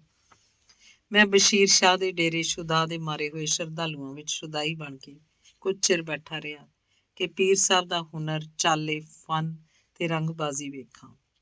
ਪਿੰਡ ਰੰਗਲੇ ਵਾਲਾ ਬਸ਼ੀਰਾ ਹਰਾਮ ਦਾ ਅੱਜ ਪੀਰ ਸੈਯਦ ਬਸ਼ੀਰ ਸ਼ਾਹ ਬਣ ਕੇ ਮੇਰੇ ਸਾਹਮਣੇ ਬੈਠਾ ਹੋਇਆ ਸੀ ਤੇ ਮੈਂ ਸੋਚ ਰਿਹਾ ਸਾਂ ਕਿ ਉਹੀ ਬਸ਼ੀਰਾ ਮਰਾਸੀ ਹੈ ਜਿਹੜਾ ਜੁਗਤ ਕਰਨ ਨੂੰ ਕਦੇ ਵੀ ਬਾਜ ਨਹੀਂ ਸੀ ਆਉਂਦਾ। ਅੱਜ ਉਹ ਆਪਣੇ ਚਿਹਰੇ ਉੱਤੇ ਸੰਜੀਦਗੀ ਦੀ ਚਾਦਰ ਤਾਣ ਕੇ ਅੱਧ ਖੁੱਲੀਆਂ ਅੱਖਾਂ ਨਾਲ ਮੋਤਬਰ ਬਣਿਆ ਹੋਇਆ ਖਾਮੋਸ਼ ਬੈਠਾ ਸੀ। ਇਹ ਢਿੱਡ ਦੀ ਭੁੱਖ ਕਿਵੇਂ ਇਨਸਾਨ ਨੂੰ ਆਪਣੀ ਅਸਲ ਆਦਤ, ਹਾਲਤ, ਖਸਲਤ ਤੇ ਫਿਤਰਤ ਬਦਲਣ ਲਈ ਮਜਬੂਰ ਕਰ ਦਿੰਦੀ ਹੈ। ਇਹ ਚਾਰੇ ਆਦਤਾਂ ਹਾਲਤਾਂ ਬਦਲਣੀਆਂ ਬੜੀਆਂ ਔਖੀਆਂ ਸਨ। ਮੱਝ ਦਾ ਕੱਟੀ ਕੱਟਾ ਕਿਸੇ ਬੱਕਰੀ ਦੇ ਪੱਠੇ ਪਠੂਰੇ ਵਾਂਗ ਨੱਚ ਟੱਪ ਨਹੀਂ ਸਕਦਾ, ਕਿਉਂਕਿ ਕੋਈ ਵੀ ਆਪਣੀ ਫਿਤਰਤ ਵਿਰੁੱਧ ਜਾ ਕੇ ਕੁਝ ਨਹੀਂ ਕਰ ਸਕਦਾ। ਜਿਵੇਂ 2-3 ਇਕੱਠੀਆਂ ਬੈਠੀਆਂ ਜਨਾਨੀਆਂ ਦਾ ਚੁੱਪ ਰਹਿਣਾ ਉਹਨਾਂ ਦੀ ਮਰਜ਼ੀ ਦੀ ਮੌਤ ਹੈ, ਇੰਝ ਬਸ਼ੀਰੇ ਲਈ ਆਪਣੀ ਆਦਤ ਤੇ ਖਸਲਤ ਵਿਰੁੱਧ ਸ਼ਰਾਫਤ ਦਾ ਜ਼ਹਿਰ ਖਾਣਾ ਜਾਂ ਚੁੱਪ ਰਹਿਣਾ ਬੜਾ ਹੀ ਔਖਾ ਸੀ। ਪਰ ਕੀ ਕੀਤਾ ਜਾਏ, ਇਸ ਰੋਟੀ ਲਈ ਆਦਤਾਂ ਹੀ ਨਹੀਂ, ਭੈਣਾਂ ਦੇ ਜਵਾਨ ਵੀਰ, ਵਹੁਟੀਆਂ ਦੇ ਲਾੜੇ ਤੇ ਮਾਵਾਂ ਨੂੰ ਪੁੱਤਰਾਂ ਦਾ ਵਿਛੋੜਾ ਵੀ ਝੱਲਣਾ ਪੈਂਦਾ ਹੈ। ਬਸ਼ੀਰ ਉੱਤੇ ਮੈਨੂੰ ਤਰਸ ਵੀ ਆ ਰਿਹਾ ਸੀ ਤੇ ਖੁਸ਼ ਵੀ ਸਾਂ ਕਿ ਪਿੰਡ ਦੇ ਭੁੱਖੇ ਜਿਹੇ ਲੋਕਾਂ 'ਚ ਰਹਿ ਕੇ ਸਿਵਾਏ ਵਗਾਰਾਂ ਤੋਂ ਬਸ਼ੀਰੇ ਨੂੰ ਲੱਭਦਾ ਵੀ ਕੀ ਸੀ। ਅੱਜ ਇੱਕ ਉੱਚੀ ਗੱਦੀ ਤੇ ਬੈਠਾ ਆਪਣੀ ਭੋਏ ਉੱਤੇ ਬੈਠੇ ਸ਼ਰਧਾਲੂਆਂ ਉੱਤੇ ਰਾਜ ਕਰ ਰਿਹਾ ਸੀ। ਮੈਂ ਇਹਨਾਂ ਹੀ ਸੋਚਾਂ ਵਿੱਚ ਸੀ ਕਿ ਵੇਖਿਆ 8-9 ਸਾਲ ਦਾ ਇੱਕ ਬਾਲ ਪੀਰ ਸਾਹਿਬ ਦੇ ਪੈਰਾਂ ਕੋਲ ਬੈਠਾ ਹੋਇਆ ਸੀ ਤੇ ਉਹਦਾ ਇੱਕ ਪੈਰ ਤਲੀ ਵਿੱਚੋਂ ਕੁਝ ਕੁੱਬਾ ਜਿਹਾ ਸੀ। ਉਹ ਕੁੱਬੇ ਜਿਹੇ ਲੰਗੜੇ ਪੈਰ ਵਾਲਾ ਨਿਚਲਾ ਨਹੀਂ ਸੀ ਬੈਠਦਾ, ਕਦੀ ਕਿਸੇ ਦਾ ਲੀੜਾ ਖਿੱਚਦਾ, ਕਦੀ ਕਿਸੇ ਬਾਲ ਨੂੰ ਛੇੜਦਾ। ਬਸ਼ੀਰ ਉਹਨੂੰ ਵੇਖ ਕੇ ਕੁਝ ਚਿਰ ਤਾਂ ਸਬਰ ਕਰਦਾ ਰਿਹਾ, ਪਰ ਜਦੋਂ ਮਾਂ ਨੇ ਵੀ ਆਪਣੇ ਬਾਲ ਨੂੰ ਨਾ ਠਾਕਿਆ ਤਾਂ ਬਸ਼ੀਰੇ ਦੀ ਅਸਲ ਫਿਤਰਤ ਬੇਚੈਨ ਹੋ ਗਈ। ਉਹ ਬਾਲ ਨੂੰ ਆਖਣ ਲੱਗਾ, ਓਏ ਬਹਿ ਜਾ ਓਏ ਅਮਨ ਨਾਲ, ਅੱਗੇ ਹੀ ਤੇਰਾ ਪੈਰ ਇੰਝ ਹੈ ਜਿਵੇਂ ਟਾਂਗੇ ਵਾਲਾ ਖੇਰਾ ਹੁੰਦਾ। ਅੱਗੇ ਤਾਂ ਕਦੀ ਮੈਨੂੰ ਸ਼ੱਕ ਪੈਂਦਾ ਸੀ ਕਿ ਪੀਰ ਬਣ ਕੇ ਬੈਠਾ ਬਸ਼ੀਰਾ ਮਰਾਸੀ ਹੈ ਕਿ ਨਹੀਂ, ਪਰ ਹੁਣ ਇਹ ਸ਼ੱਕ ਨਿਕਲ ਗਿਆ ਸੀ। ਇੱਕ ਕੁੱਬੇ ਜਿਹੇ ਪੈਰ ਨੂੰ ਸਸਤੇ ਜਿਹੇ ਖੇਰੇ ਨਾਲ ਤਸ਼ਬੀਹ ਦੇਣਾ ਇੱਕ ਇੰਨਾ ਕੁ ਡੂੰਘਾ ਤੇ ਜ਼ਹੀਨ ਮਖੌਲ ਸੀ ਕਿ ਮਰਾਸੀ ਤੋਂ ਸਿਵਾ ਕਿਸੇ ਦੇ ਵੱਸ ਦਾ ਰੋਗ ਹੀ ਨਹੀਂ ਸੀ। ਇੰਨੇ ਮਹੀਨ ਮਖੌਲ ਉੱਤੇ ਮੇਰੇ ਲਈ ਹਾਸਾ ਡੱਕਣਾ ਔਖਾ ਹੋ ਗਿਆ ਤੇ ਮੈਂ ਗੋਡਿਆਂ 'ਚ ਮੂੰਹ ਦੇ ਕੇ ਰੱਜ ਕੇ ਹੱਸ ਲਿਆ। ਨਿੱਕੇ ਮੋਟੇ ਮਖੌਲ ਦੀ ਤਾਂ ਮੈਨੂੰ ਵਿਸ ਨਹੀਂ ਚੜ੍ਹਦੀ, ਪਰ ਜੇ ਮਖੌਲ ਕਲਰੀ ਨਾਗਣ ਵਰਗਾ ਹੋਵੇ ਤਾਂ ਜ਼ਹਿਰ ਚੜ੍ਹ ਹੀ ਜਾਂਦਾ ਹੈ। ਛੀਂਬੇ ਸੱਪ ਜਿਹੀ ਟਿਚਕਰ ਤਾਂ ਮੈਨੂੰ ਸੁੰਘ ਕੇ ਛੱਡ ਜਾਂਦੀ ਹੈ, ਲੜੇ ਵੀ ਤੇ ਮੱਛਰ ਤੋਂ ਵੱਧ ਕੁਝ ਨਹੀਂ ਕਰਦੀ। ਯਾਦ ਆਇਆ ਕਿ ਬਤੌਰ ਪਟਵਾਰੀ ਸ਼ਾਇਰੇ ਆਜ਼ਮ ਸਵਰਗੀ ਸ਼ਿਵ ਕੁਮਾਰ ਬਟਾਲਵੀ ਘਰ ਨੂੰ ਆ ਰਿਹਾ ਸੀ ਤਾਂ ਉਹਨੂੰ ਗਲੀ 'ਚ ਬੈਠਾ ਕੁੱਤਾ ਵਹਿ ਗਿਆ। ਸ਼ਿਵ ਕੁਮਾਰ ਨੇ ਪੈਰ ਉੱਤੇ ਹੀ ਕੁੱਤੇ ਨੂੰ ਆਖਿਆ, ਤੇਰੀ ਜੇ ਇੱਕ ਮਰਲਾ ਜ਼ਮੀਨ ਵੀ ਹੁੰਦੀ ਤਾਂ ਮੈਨੂੰ ਦੱਸ ਦਿੰਦਾ ਕਿ ਪਟਵਾਰੀ ਕੀ ਹੁੰਦਾ। ਤੇਰੀ ਜੇ ਇੱਕ ਮਰਲਾ ਜ਼ਮੀਨ ਵੀ ਹੁੰਦੀ ਤਾਂ ਤੈਨੂੰ ਦੱਸ ਦਿੰਦਾ ਕਿ ਪਟਵਾਰੀ ਕੀ ਹੁੰਦਾ। ਇਹ ਸ਼ੇਰ ਵਰਗਾ ਮਖੌਲ ਵੀ ਸ਼ਿਵ ਕੁਮਾਰ ਹੀ ਕਰ ਸਕਦਾ ਸੀ। ਜਾਂ ਪਾਕਿਸਤਾਨ 'ਚ ਇੱਕ ਬਹੁਤ ਵੱਡਾ ਉਰਦੂ ਸ਼ਾਇਰ ਮੁਨੀਰ ਨਿਆਜ਼ੀ, ਜੋ ਕਦੀ ਕਦੀ ਪੰਜਾਬੀ ਵੀ ਲਿਖਦਾ ਸੀ, ਸਗੋਂ ਅੱਜ ਤੱਕ ਉਹ ਪੰਜਾਬੀ ਦੇ ਇੱਕ ਸ਼ੇਰ ਨਾਲ ਹੀ ਜ਼ਿੰਦਾ ਹੈ। ਉਹ ਸ਼ੇਰ ਤਾਂ ਸੁਣਿਆ ਹੀ ਹੋਏਗਾ ਕਿ ਕੁਝ ਸ਼ਹਿਰ ਦੇ ਲੋਕ ਵੀ ਜ਼ਾਲਮ ਸਨ, ਕੁਝ ਸਾਨੂੰ ਮਰਨ ਦਾ ਸ਼ੌਕ ਵੀ ਸੀ। ਇਹ ਸ਼ਾਇਰ ਵੀ ਕਦੀ ਕਦੀ ਅਜਿਹਾ ਮਖੌਲ ਕਰ ਜਾਂਦਾ ਹੈ ਜੋ ਬੰਦੇ ਨੂੰ ਡੰਗ ਵਾਂਗ ਵੱਜ ਜਾਂਦਾ ਹੈ। ਪਾਕਿਸਤਾਨ 'ਚ ਉਰਦੂ ਸਾਹਿਤਕਾਰ ਜ਼ਨਾਨੀ ਰਿਹਾਨਾ ਵਾਹਵਾ ਵੀ ਨੰਗਾ ਧੜੰਗਾ ਜਿਹਾ ਖੁੱਲ ਡੁੱਲ ਕੇ ਲਿਖਦੀ। ਉਹਦੀਆਂ ਬੇਬਾਕ ਤੇ ਸੰਗ ਝੱਕ ਤੋਂ ਬੇਨਿਆਜ਼ ਹਰਕਤਾਂ ਵੇਖ ਕੇ ਆਖਣ ਲੱਗਾ, ਮੈਂ ਆਪਣੀ ਬੀਵੀ ਨੂੰ ਆਖਿਆ, ਰਿਹਾਨਾ ਤੋਂ ਸਿਵਾ ਤੈਨੂੰ ਕਿਸੇ ਕੋਲੋਂ ਪਰਦਾ ਕਰਨ ਦੀ ਲੋੜ ਨਹੀਂ। ਗੱਲ ਹੋ ਰਹੀ ਸੀ ਪੀਰ ਬਸ਼ੀਰ ਸ਼ਾਹ ਦੀ। ਮੈਂ ਵਾਹਵਾ ਚਿਰ ਉਹਦੇ ਡੇਰੇ ਜਾਂ ਆਸਥਾਨੇ ਉੱਤੇ ਬੈਠਾ ਉਹਨੂੰ ਤਾੜਦਾ ਰਿਹਾ, ਪਰ ਉਹਦੇ ਸ਼ਰਧਾਲੂਆਂ ਦੇ ਹੁੰਦੇ ਹੋਏ ਉਹਨੂੰ ਮਿਲਣ ਦਾ ਸਵਾਦ ਵੀ ਨਹੀਂ ਸੀ ਆਉਂਦਾ। ਬੈਠੇ ਹੋਏ ਸ਼ਰਧਾਲੂ ਵੀ ਆਪਣੇ ਸ਼ੁਦਾ ਦੇ ਪੂਰੇ ਜੋਬਨ ਤੇ ਸਨ। ਬਸ਼ੀਰਾ ਕਿਸੇ ਨੂੰ ਫੂਕ ਮਾਰ ਦਿੰਦਾ, ਕਿਸੇ ਨੂੰ ਤਵੀਤ ਲਿਖ ਕੇ ਫੜਾਉਂਦਾ, ਕਿਸੇ ਨੂੰ ਸਿਰਫ ਥਾਪੜਾ ਹੀ ਦਿੰਦਾ। ਜਿਹੜਾ ਵੀ ਕੋਈ ਥੇਲੀ ਪੌਲਾ ਫੜਾਉਣ ਨੂੰ ਲੱਗਦਾ, ਉਹ ਹੱਥ ਨਹੀਂ ਸੀ ਲਾਉਂਦਾ, ਸਿਰਫ ਇਸ਼ਾਰਾ ਕਰਦਾ ਕਿ ਪਿੱਛੇ ਇੱਕ ਗੱਤੇ ਦਾ ਡੱਬਾ ਹੈ, ਉਸ 'ਚ ਸੁੱਟ ਦਿਓ। ਇਸ ਹਰਕਤ ਦਾ ਮਤਲਬ ਸੀ ਕਿ ਮਾਇਆ ਨੂੰ ਹੱਥ ਲਾਉਣਾ ਸਾਡੇ ਲਈ ਹਰਾਮ ਹੈ। ਅਸੀਂ ਪੈਸੇ ਧੇਲੇ ਦੇ ਲਾਭ ਲੋਭ ਤੋਂ ਮੁਕਤੀ ਹਾਸਲ ਕਰ ਚੁੱਕੇ ਹਾਂ। ਰਾਤ ਨੂੰ ਪੀਰੀ ਮੁਰੀਦੀ ਦੀ ਮਦਾਰੀ ਮੁੱਕਦੇ ਹੀ ਪੀਰ ਸਾਹਿਬ ਡੱਬੇ ਨੂੰ ਚੁੰਮ ਕੇ ਚੁੱਕਦੇ ਤੇ ਅੰਦਰ ਜਾ ਕੇ ਝੋਲੀ 'ਚ ਢੇਰੀ ਲਾ ਲੈਂਦੇ। ਪੀਰ ਸਾਹਿਬ ਦੀ ਖੇਡ ਭਖੀ ਹੋਈ ਸੀ ਤੇ ਮੇਲਾ ਮਗਿਆ ਹੋਇਆ ਸੀ। ਇਸ ਹਾਲਤ ਵਿੱਚ ਉਹਨੂੰ ਮਿਲ ਕੇ ਉਹਦੀ ਖੇਡ ਖਰਾਬ ਨਹੀਂ ਸੀ ਕਰਨਾ ਚਾਹੁੰਦਾ, ਕਿਉਂਕਿ ਮੇਰਾ ਮਿਲਣਾ ਤੇ ਆਪਣੀ ਪਛਾਣ ਕਰਾਉਣਾ ਬਸ਼ੀਰੇ ਲਈ ਭੁਚਾਲ ਤੋਂ ਘੱਟ ਨਹੀਂ ਸੀ। ਰੰਗਲੇ ਦਾ ਮਰਾਸੀ ਸ਼ਾਹਦਰੇ ਦਾ ਪੀਰ ਬਣ ਕੇ ਉੱਚੀ ਗੱਦੀ ਤੇ ਬੈਠਾ ਫੜਿਆ ਜਾਵੇ ਤਾਂ ਇਹ ਗ੍ਰਿਫਤਾਰੀ ਬੜੀ ਪਰੇਸ਼ਾਨੀ ਵਾਲੀ ਗੱਲ ਸੀ। ਮੈਂ ਇਸ ਉਡੀਕ ਦਾ ਦੁੱਖ ਸਹਿ ਲਿਆ, ਪਰ ਬਸ਼ੀਰੇ ਨੂੰ ਪਰੇਸ਼ਾਨ ਨਾ ਕੀਤਾ ਤੇ ਨਾ ਹੀ ਉਹਦੀ ਰੋਜ਼ੀ 'ਚ ਲੱਤ ਮਾਰੀ। ਜਦੋਂ ਸ਼ਰਦਾ ਦੀ ਭੰਗ ਵਰਗੀ ਸ਼ਰਦਾਈ ਪੀ ਕੇ ਸਿਰ ਫਿਰਿਆ, ਸਿਰ ਮਾਰਨ ਵਾਲਾ ਕੋਈ ਟਾਵਾਂ ਬੰਦਾ ਹੀ ਰਹਿ ਗਿਆ, ਤਾਂ ਮੈਂ ਵੀ ਬੰਬ ਬਣ ਕੇ ਪੀਰ ਬਸ਼ੀਰ ਤੇ ਡਿੱਗਾ। ਮੈਂ ਹੌਲੀ ਹੌਲੀ ਉਸ ਕੋਲ ਗਿਆ ਤਾਂ ਉਹਨੇ ਕੋਟ ਪਤਲੂਨ ਵਾਲਾ ਸ਼ਰਧਾਲੂ ਵੇਖ ਕੇ ਅੱਖਾਂ ਪੂਰੀਆਂ ਹੀ ਖੋਲ ਕੇ ਵੇਖਿਆ। ਮੈਂ ਸਲਾਮ ਕਰਕੇ ਗੋਡਿਆਂ ਨੂੰ ਹੱਥ ਲਾਉਣ ਦੀ ਬਜਾਏ ਉਸ ਨਾਲ ਹੱਥ ਮਿਲਾਇਆ ਤਾਂ ਪੀਰ ਸਾਹਿਬ ਨੂੰ ਇਸ ਗੁਸਤਾਖੀ ਦਾ ਗੁੱਸਾ ਜਾਂ ਆਪਣੀ ਝੂਠੀ ਪੀਰੀ ਦਾ ਸ਼ਾਇਦ ਖੌਫ ਮਹਿਸੂਸ ਹੋਇਆ। ਮੂੰਹ ਤੇ ਪਰੇਸ਼ਾਨੀ ਜਿਹੀ ਦੀ ਬਦਲੀ ਛਾ ਗਈ। ਮੈਂ ਆਪਣੇ ਹਾਸੇ ਨੂੰ ਨੱਥ ਪਾ ਕੇ ਡੱਕਿਆ ਤੇ ਕੰਨ ਦੇ ਨੇੜੇ ਮੂੰਹ ਕਰਕੇ ਆਖਿਆ, ਪੀਰ ਬਸ਼ੀਰ ਸਾਹਿਬ, ਮੈਂ ਤੇਰੇ ਪਿੰਡ ਰੰਗਲੇ ਦੀ ਮਿੱਟੀ ਆ, ਜਿੱਥੇ ਅਸੀਂ ਇਕੱਠੇ ਛੱਪੜ 'ਚ ਨਹਾਉਂਦੇ ਹੁੰਦੇ ਸੀ। ਉਹਨੇ ਇੱਕਾ ਦੁੱਕਾ ਬੈਠੇ ਹੋਏ ਮਰੀਦਾਂ ਉੱਤੇ ਝਾਤੀ ਮਾਰੀ ਤੇ ਹੌਲੀ ਨਾਲ ਮੈਨੂੰ ਆਖਣ ਲੱਗਾ, ਓਏ ਤੂੰ ਮਾਂ ਫਾਤਮਾ ਦਾ ਪੁੱਤਰ ਮੀਨਾ ਤੇ ਨਹੀਂ? ਜਦੋਂ ਸਾਰੇ ਭੇਤ ਖੁੱਲ ਗਏ ਤੇ ਆਖਣ ਲੱਗਾ, ਤੂੰ ਪਰਾਂ ਡੱਠੀ ਹੋਈ ਮੰਜੀ ਤੇ ਬਹਿ ਜਾ ਤੇ ਮੈਂ 2-4 ਭਾਰੂ ਟੋਰ ਕੇ ਆਉਣਾ। ਮੈਂ ਸ਼ਬਦ ਭਾਰੂ ਸੁਣ ਕੇ ਹਾਸੇ ਨੂੰ ਹੋਠਾਂ ਵਿੱਚ ਘੁੱਟੀ ਰੱਖਿਆ ਤੇ ਬਸ਼ੀਰਾ ਵੀ ਮੁਸਕਰਾਏ ਬਗੈਰ ਨਾ ਰਹਿ ਸਕਿਆ। ਫਿਰ ਪਤਾ ਨਹੀਂ ਭਰਾਵਾਂ ਨੂੰ ਕੀ ਆਖਿਆ ਕਿ ਗੋਡਿਆਂ ਨੂੰ ਹੱਥ ਲਾਉਂਦੇ ਲਾਉਂਦੇ ਚਲੇ ਗਏ।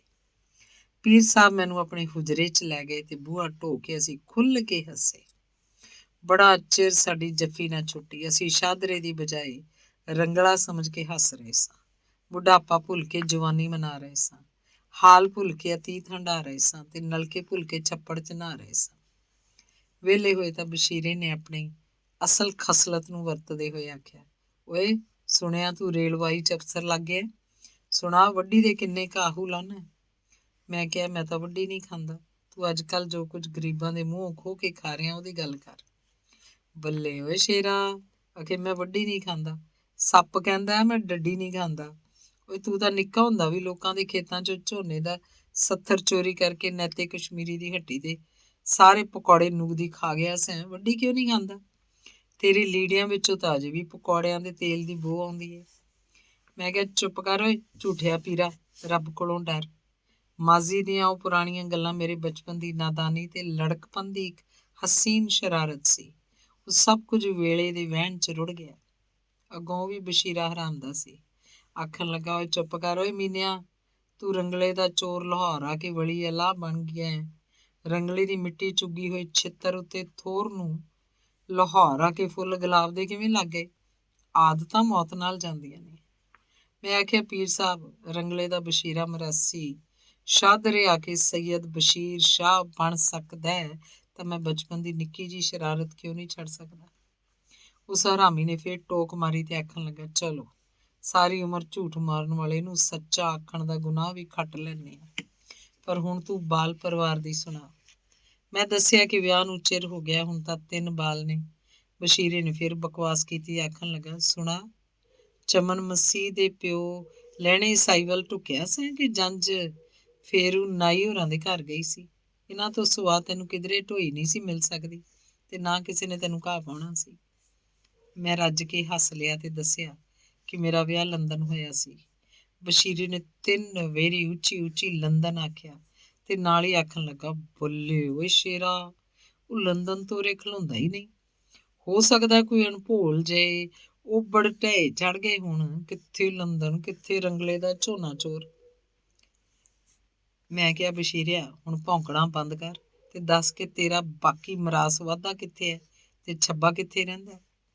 ਉਹ ਆਖਣ ਲੱਗਾ, ਵੇਖ ਓਏ ਬੇਹਿਦਾਇਤਿਆ, ਕਿਸੇ ਸੈਯਦ ਨਾਲ ਗੁਸਤਾਖੀ ਕਰੇਗਾ ਤਾਂ ਖੜੇ ਖੜੋਤੇ ਨੂੰ ਅੱਗ ਲੱਗ ਜਾਊ। ਤਮੀਜ਼ ਨਾਲ ਪੁੱਛ ਕੇ ਤੇਰਾ ਬਾਕੀ ਸੈਯਦ ਵਾਧਾ ਤੇ ਪੀਰ ਪਰਾਗਾ ਕਿੱਥੇ ਹੈ? ਮੈਂ ਹਾਸੇ ਨੂੰ ਡੱਕ ਕੇ ਆਖਿਆ, ਪੀਰ ਬਸ਼ੀਰ ਸ਼ਾਹ ਸ਼ੁਕਰ ਕਰ, ਮੈਂ ਤੇਰੇ ਮਰਾਸ ਵਾਧੇ ਨੂੰ ਤੀਰ ਵਾੜਾ ਨਹੀਂ ਆਖਿਆ, ਪਰ ਹੁਣ ਤੂੰ ਆਪਣੇ ਜੀਆਂ ਦੀ ਸੁਣਾ। ਉਹ ਥੋੜਾ ਸੰਜੀਦਾ ਸਗੋਂ ਰੰਜੀਦਾ ਜਿਹਾ ਹੋ ਕੇ ਆਖਣ ਲੱਗਾ, ਬੀਵੀ ਰੱਬ ਨੂੰ ਪਿਆਰੀ ਹੋ ਗਈ ਤੇ ਪਿਛਲੇ ਸਾਲ ਨਿੱਕਾ ਭਰਾ ਛੱਬਾ ਵੀ ਚਲਾਣਾ ਕਰ ਗਿਆ। 2 ਜਵਾਨ ਪੁੱਤਰ ਗੱਦੀ ਨਸ਼ੀਨ ਦੁਬਈ ਚਲੇ ਗਏ। ਬਥੇਰਾ ਆਖਿਆ ਕਿ ਕੀ ਰੱਖਿਆ ਦੁਬਈ 'ਚ, ਮੇਰੀ ਗੱਦੀ ਸੰਭਾਲੋ। ਉੱਥੇ ਜੋ ਮਹੀਨੇ ਪਿੱਛੋਂ ਮਿਲਦਾ ਹੈ ਮੈਂ ਹਫ਼ਤੇ 'ਚ ਕਮਾ ਲੈਣਾ ਤੇ ਗੱਦੀ ਉੱਤੇ ਬਹਿ ਕੇ ਰਾਜ ਕਰਨਾ ਵੱਖਰਾ ਹੈ। ਮੈਂ ਕਿਹਾ, ਹੁਣ ਸਭ ਕੁਝ ਕੋਲ ਏ ਤੇ ਵਿਆਹ ਕਿਉਂ ਨਹੀਂ ਕਰ ਲੈਂਦਾ? ਕਹਿਣ ਲੱਗਾ, ਸੋਚ ਰਿਹਾ ਕਿ ਜੇ ਕਿਧਰੇ ਹੱਥ ਅੜ ਗਿਆ ਜਾਂ ਕੋਈ ਵਾਹਵਾ ਸ਼ੁਦੈਨ ਜੀ ਮੁਰਦਨੀ ਟੇਟੇ ਚੜ ਗਈ ਤਾਂ ਮਲਕੜੇ ਹੀ ਅਟੇਰ ਲਵਾਂ। ਜੇ ਇੰਜ ਦਾ ਡੁੱਗ ਲੱਗ ਗਿਆ ਤਾਂ ਤੈਨੂੰ ਵੀ ਸੱਦਾਂਗਾ ਸਰਬਾਲਾ ਬਣਾਉਣ ਲਈ।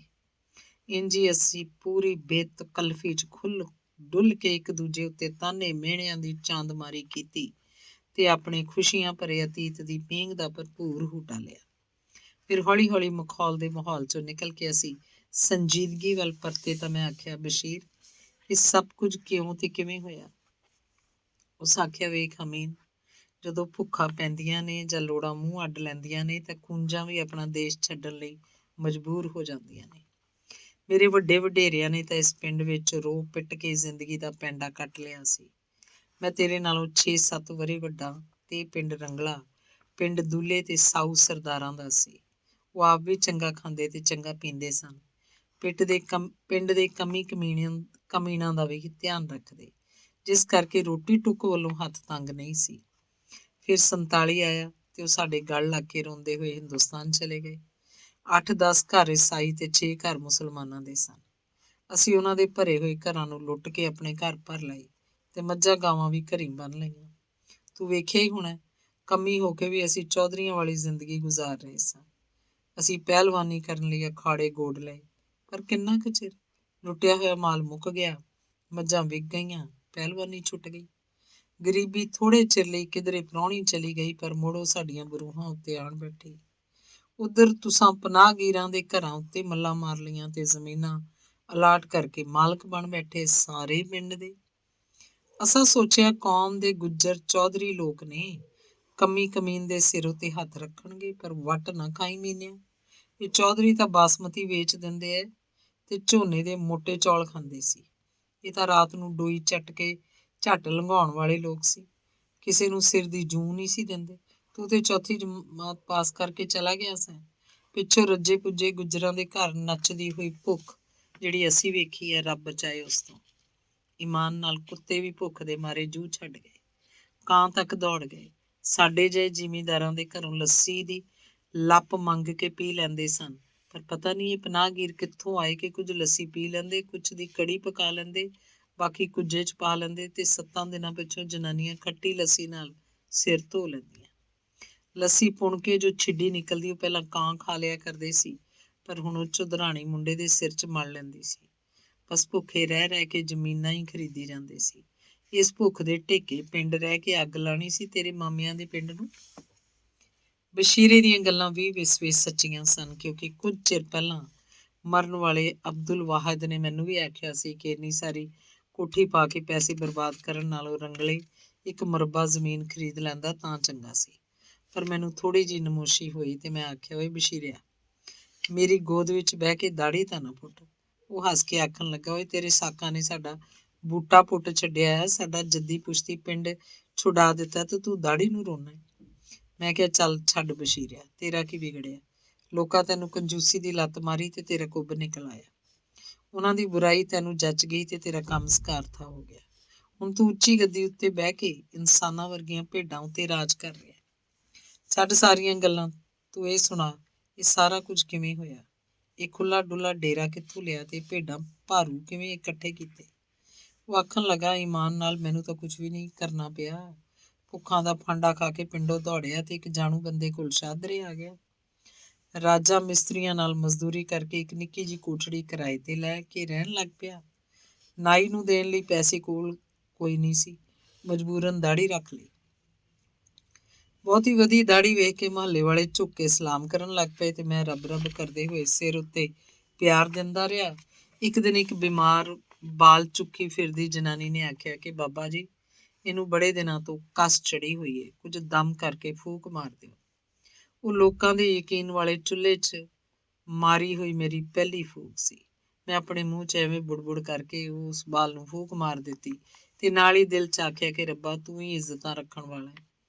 ਉਸ ਬਾਲ ਨੂੰ ਇੱਕ ਦਿਨ ਆਰਾਮ ਤੇ ਆਖਰ ਆ ਹੀ ਜਾਣਾ ਸੀ।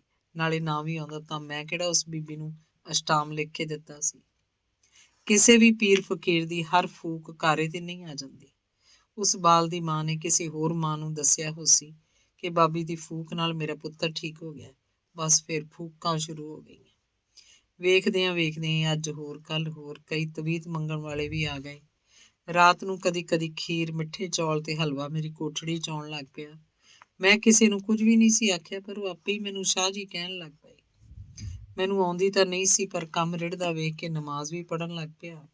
ਪੜ੍ਹਦਾ ਤਾਂ ਕੁਝ ਨਹੀਂ ਸੀ, ਉੱਥੇ ਥੱਲੇ ਹੋਣ ਦੀ ਡਰਿੱਲ ਹੀ ਕਰਨੀ ਆਉਂਦੀ ਸੀ। ਕੰਮ ਹੋਰ ਵਧਿਆ ਤੇ ਮੈਂ ਹਰਾ ਚੋਗਾ, ਹਰੇ ਰੰਗ ਦੀ ਟੋਪੀ ਖਰੀਦ ਲਈ।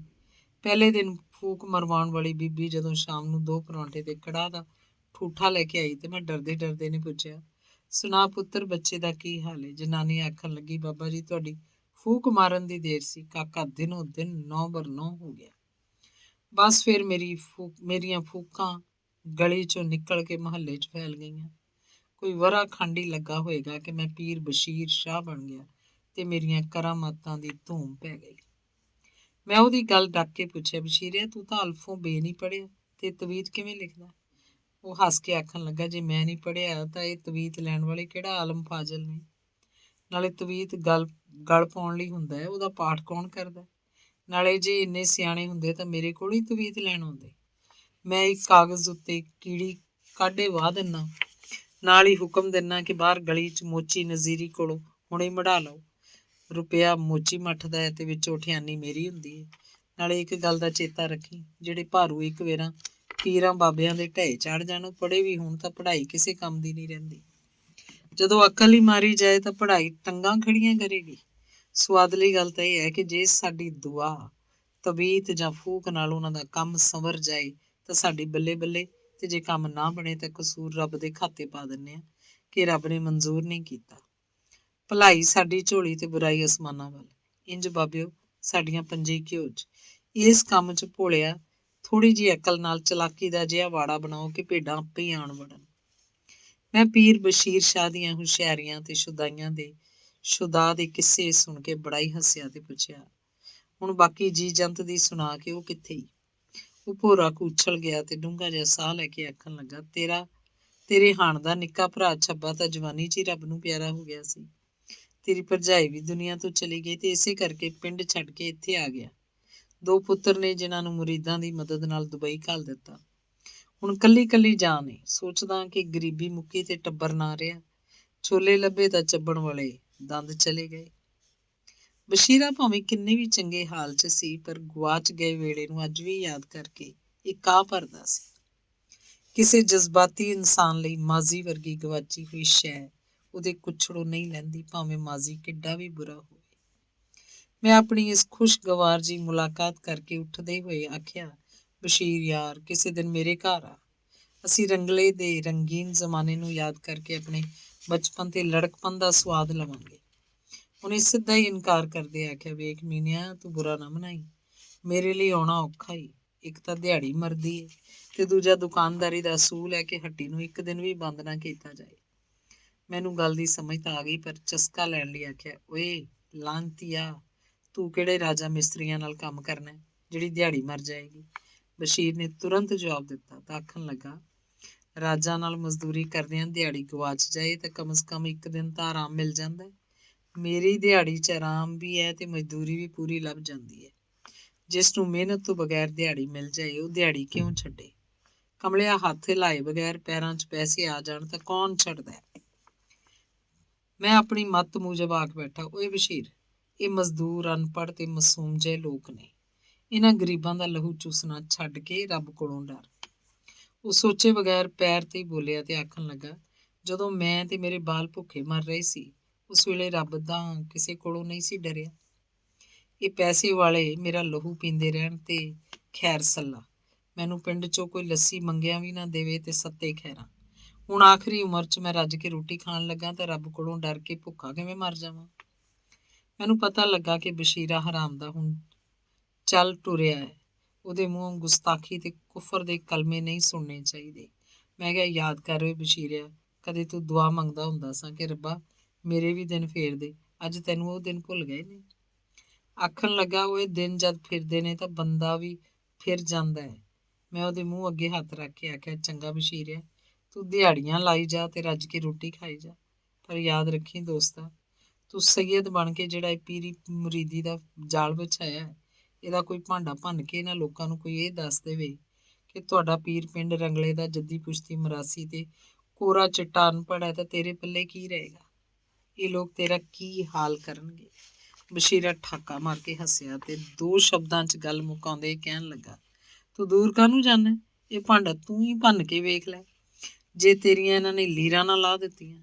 ਮੇਰੇ ਕਿਸੇ ਗਰੀਬ ਗੁਰਬੇ ਮੁਰੀਦ ਨੂੰ ਕਿਸੇ ਨਿੱਕੀ ਮੋਟੀ ਗਲਤੀ ਤੋਂ ਥਾਣੇਦਾਰ ਸੱਦ ਲਵੇ ਤੇ ਮੈਂ ਉਹਦੇ ਪਿੱਛੇ ਥਾਣੇ ਜਾਂਦਾ ਤੇ ਥਾਣੇਦਾਰ ਉੱਠ ਕੇ ਮਿਲਦਾ।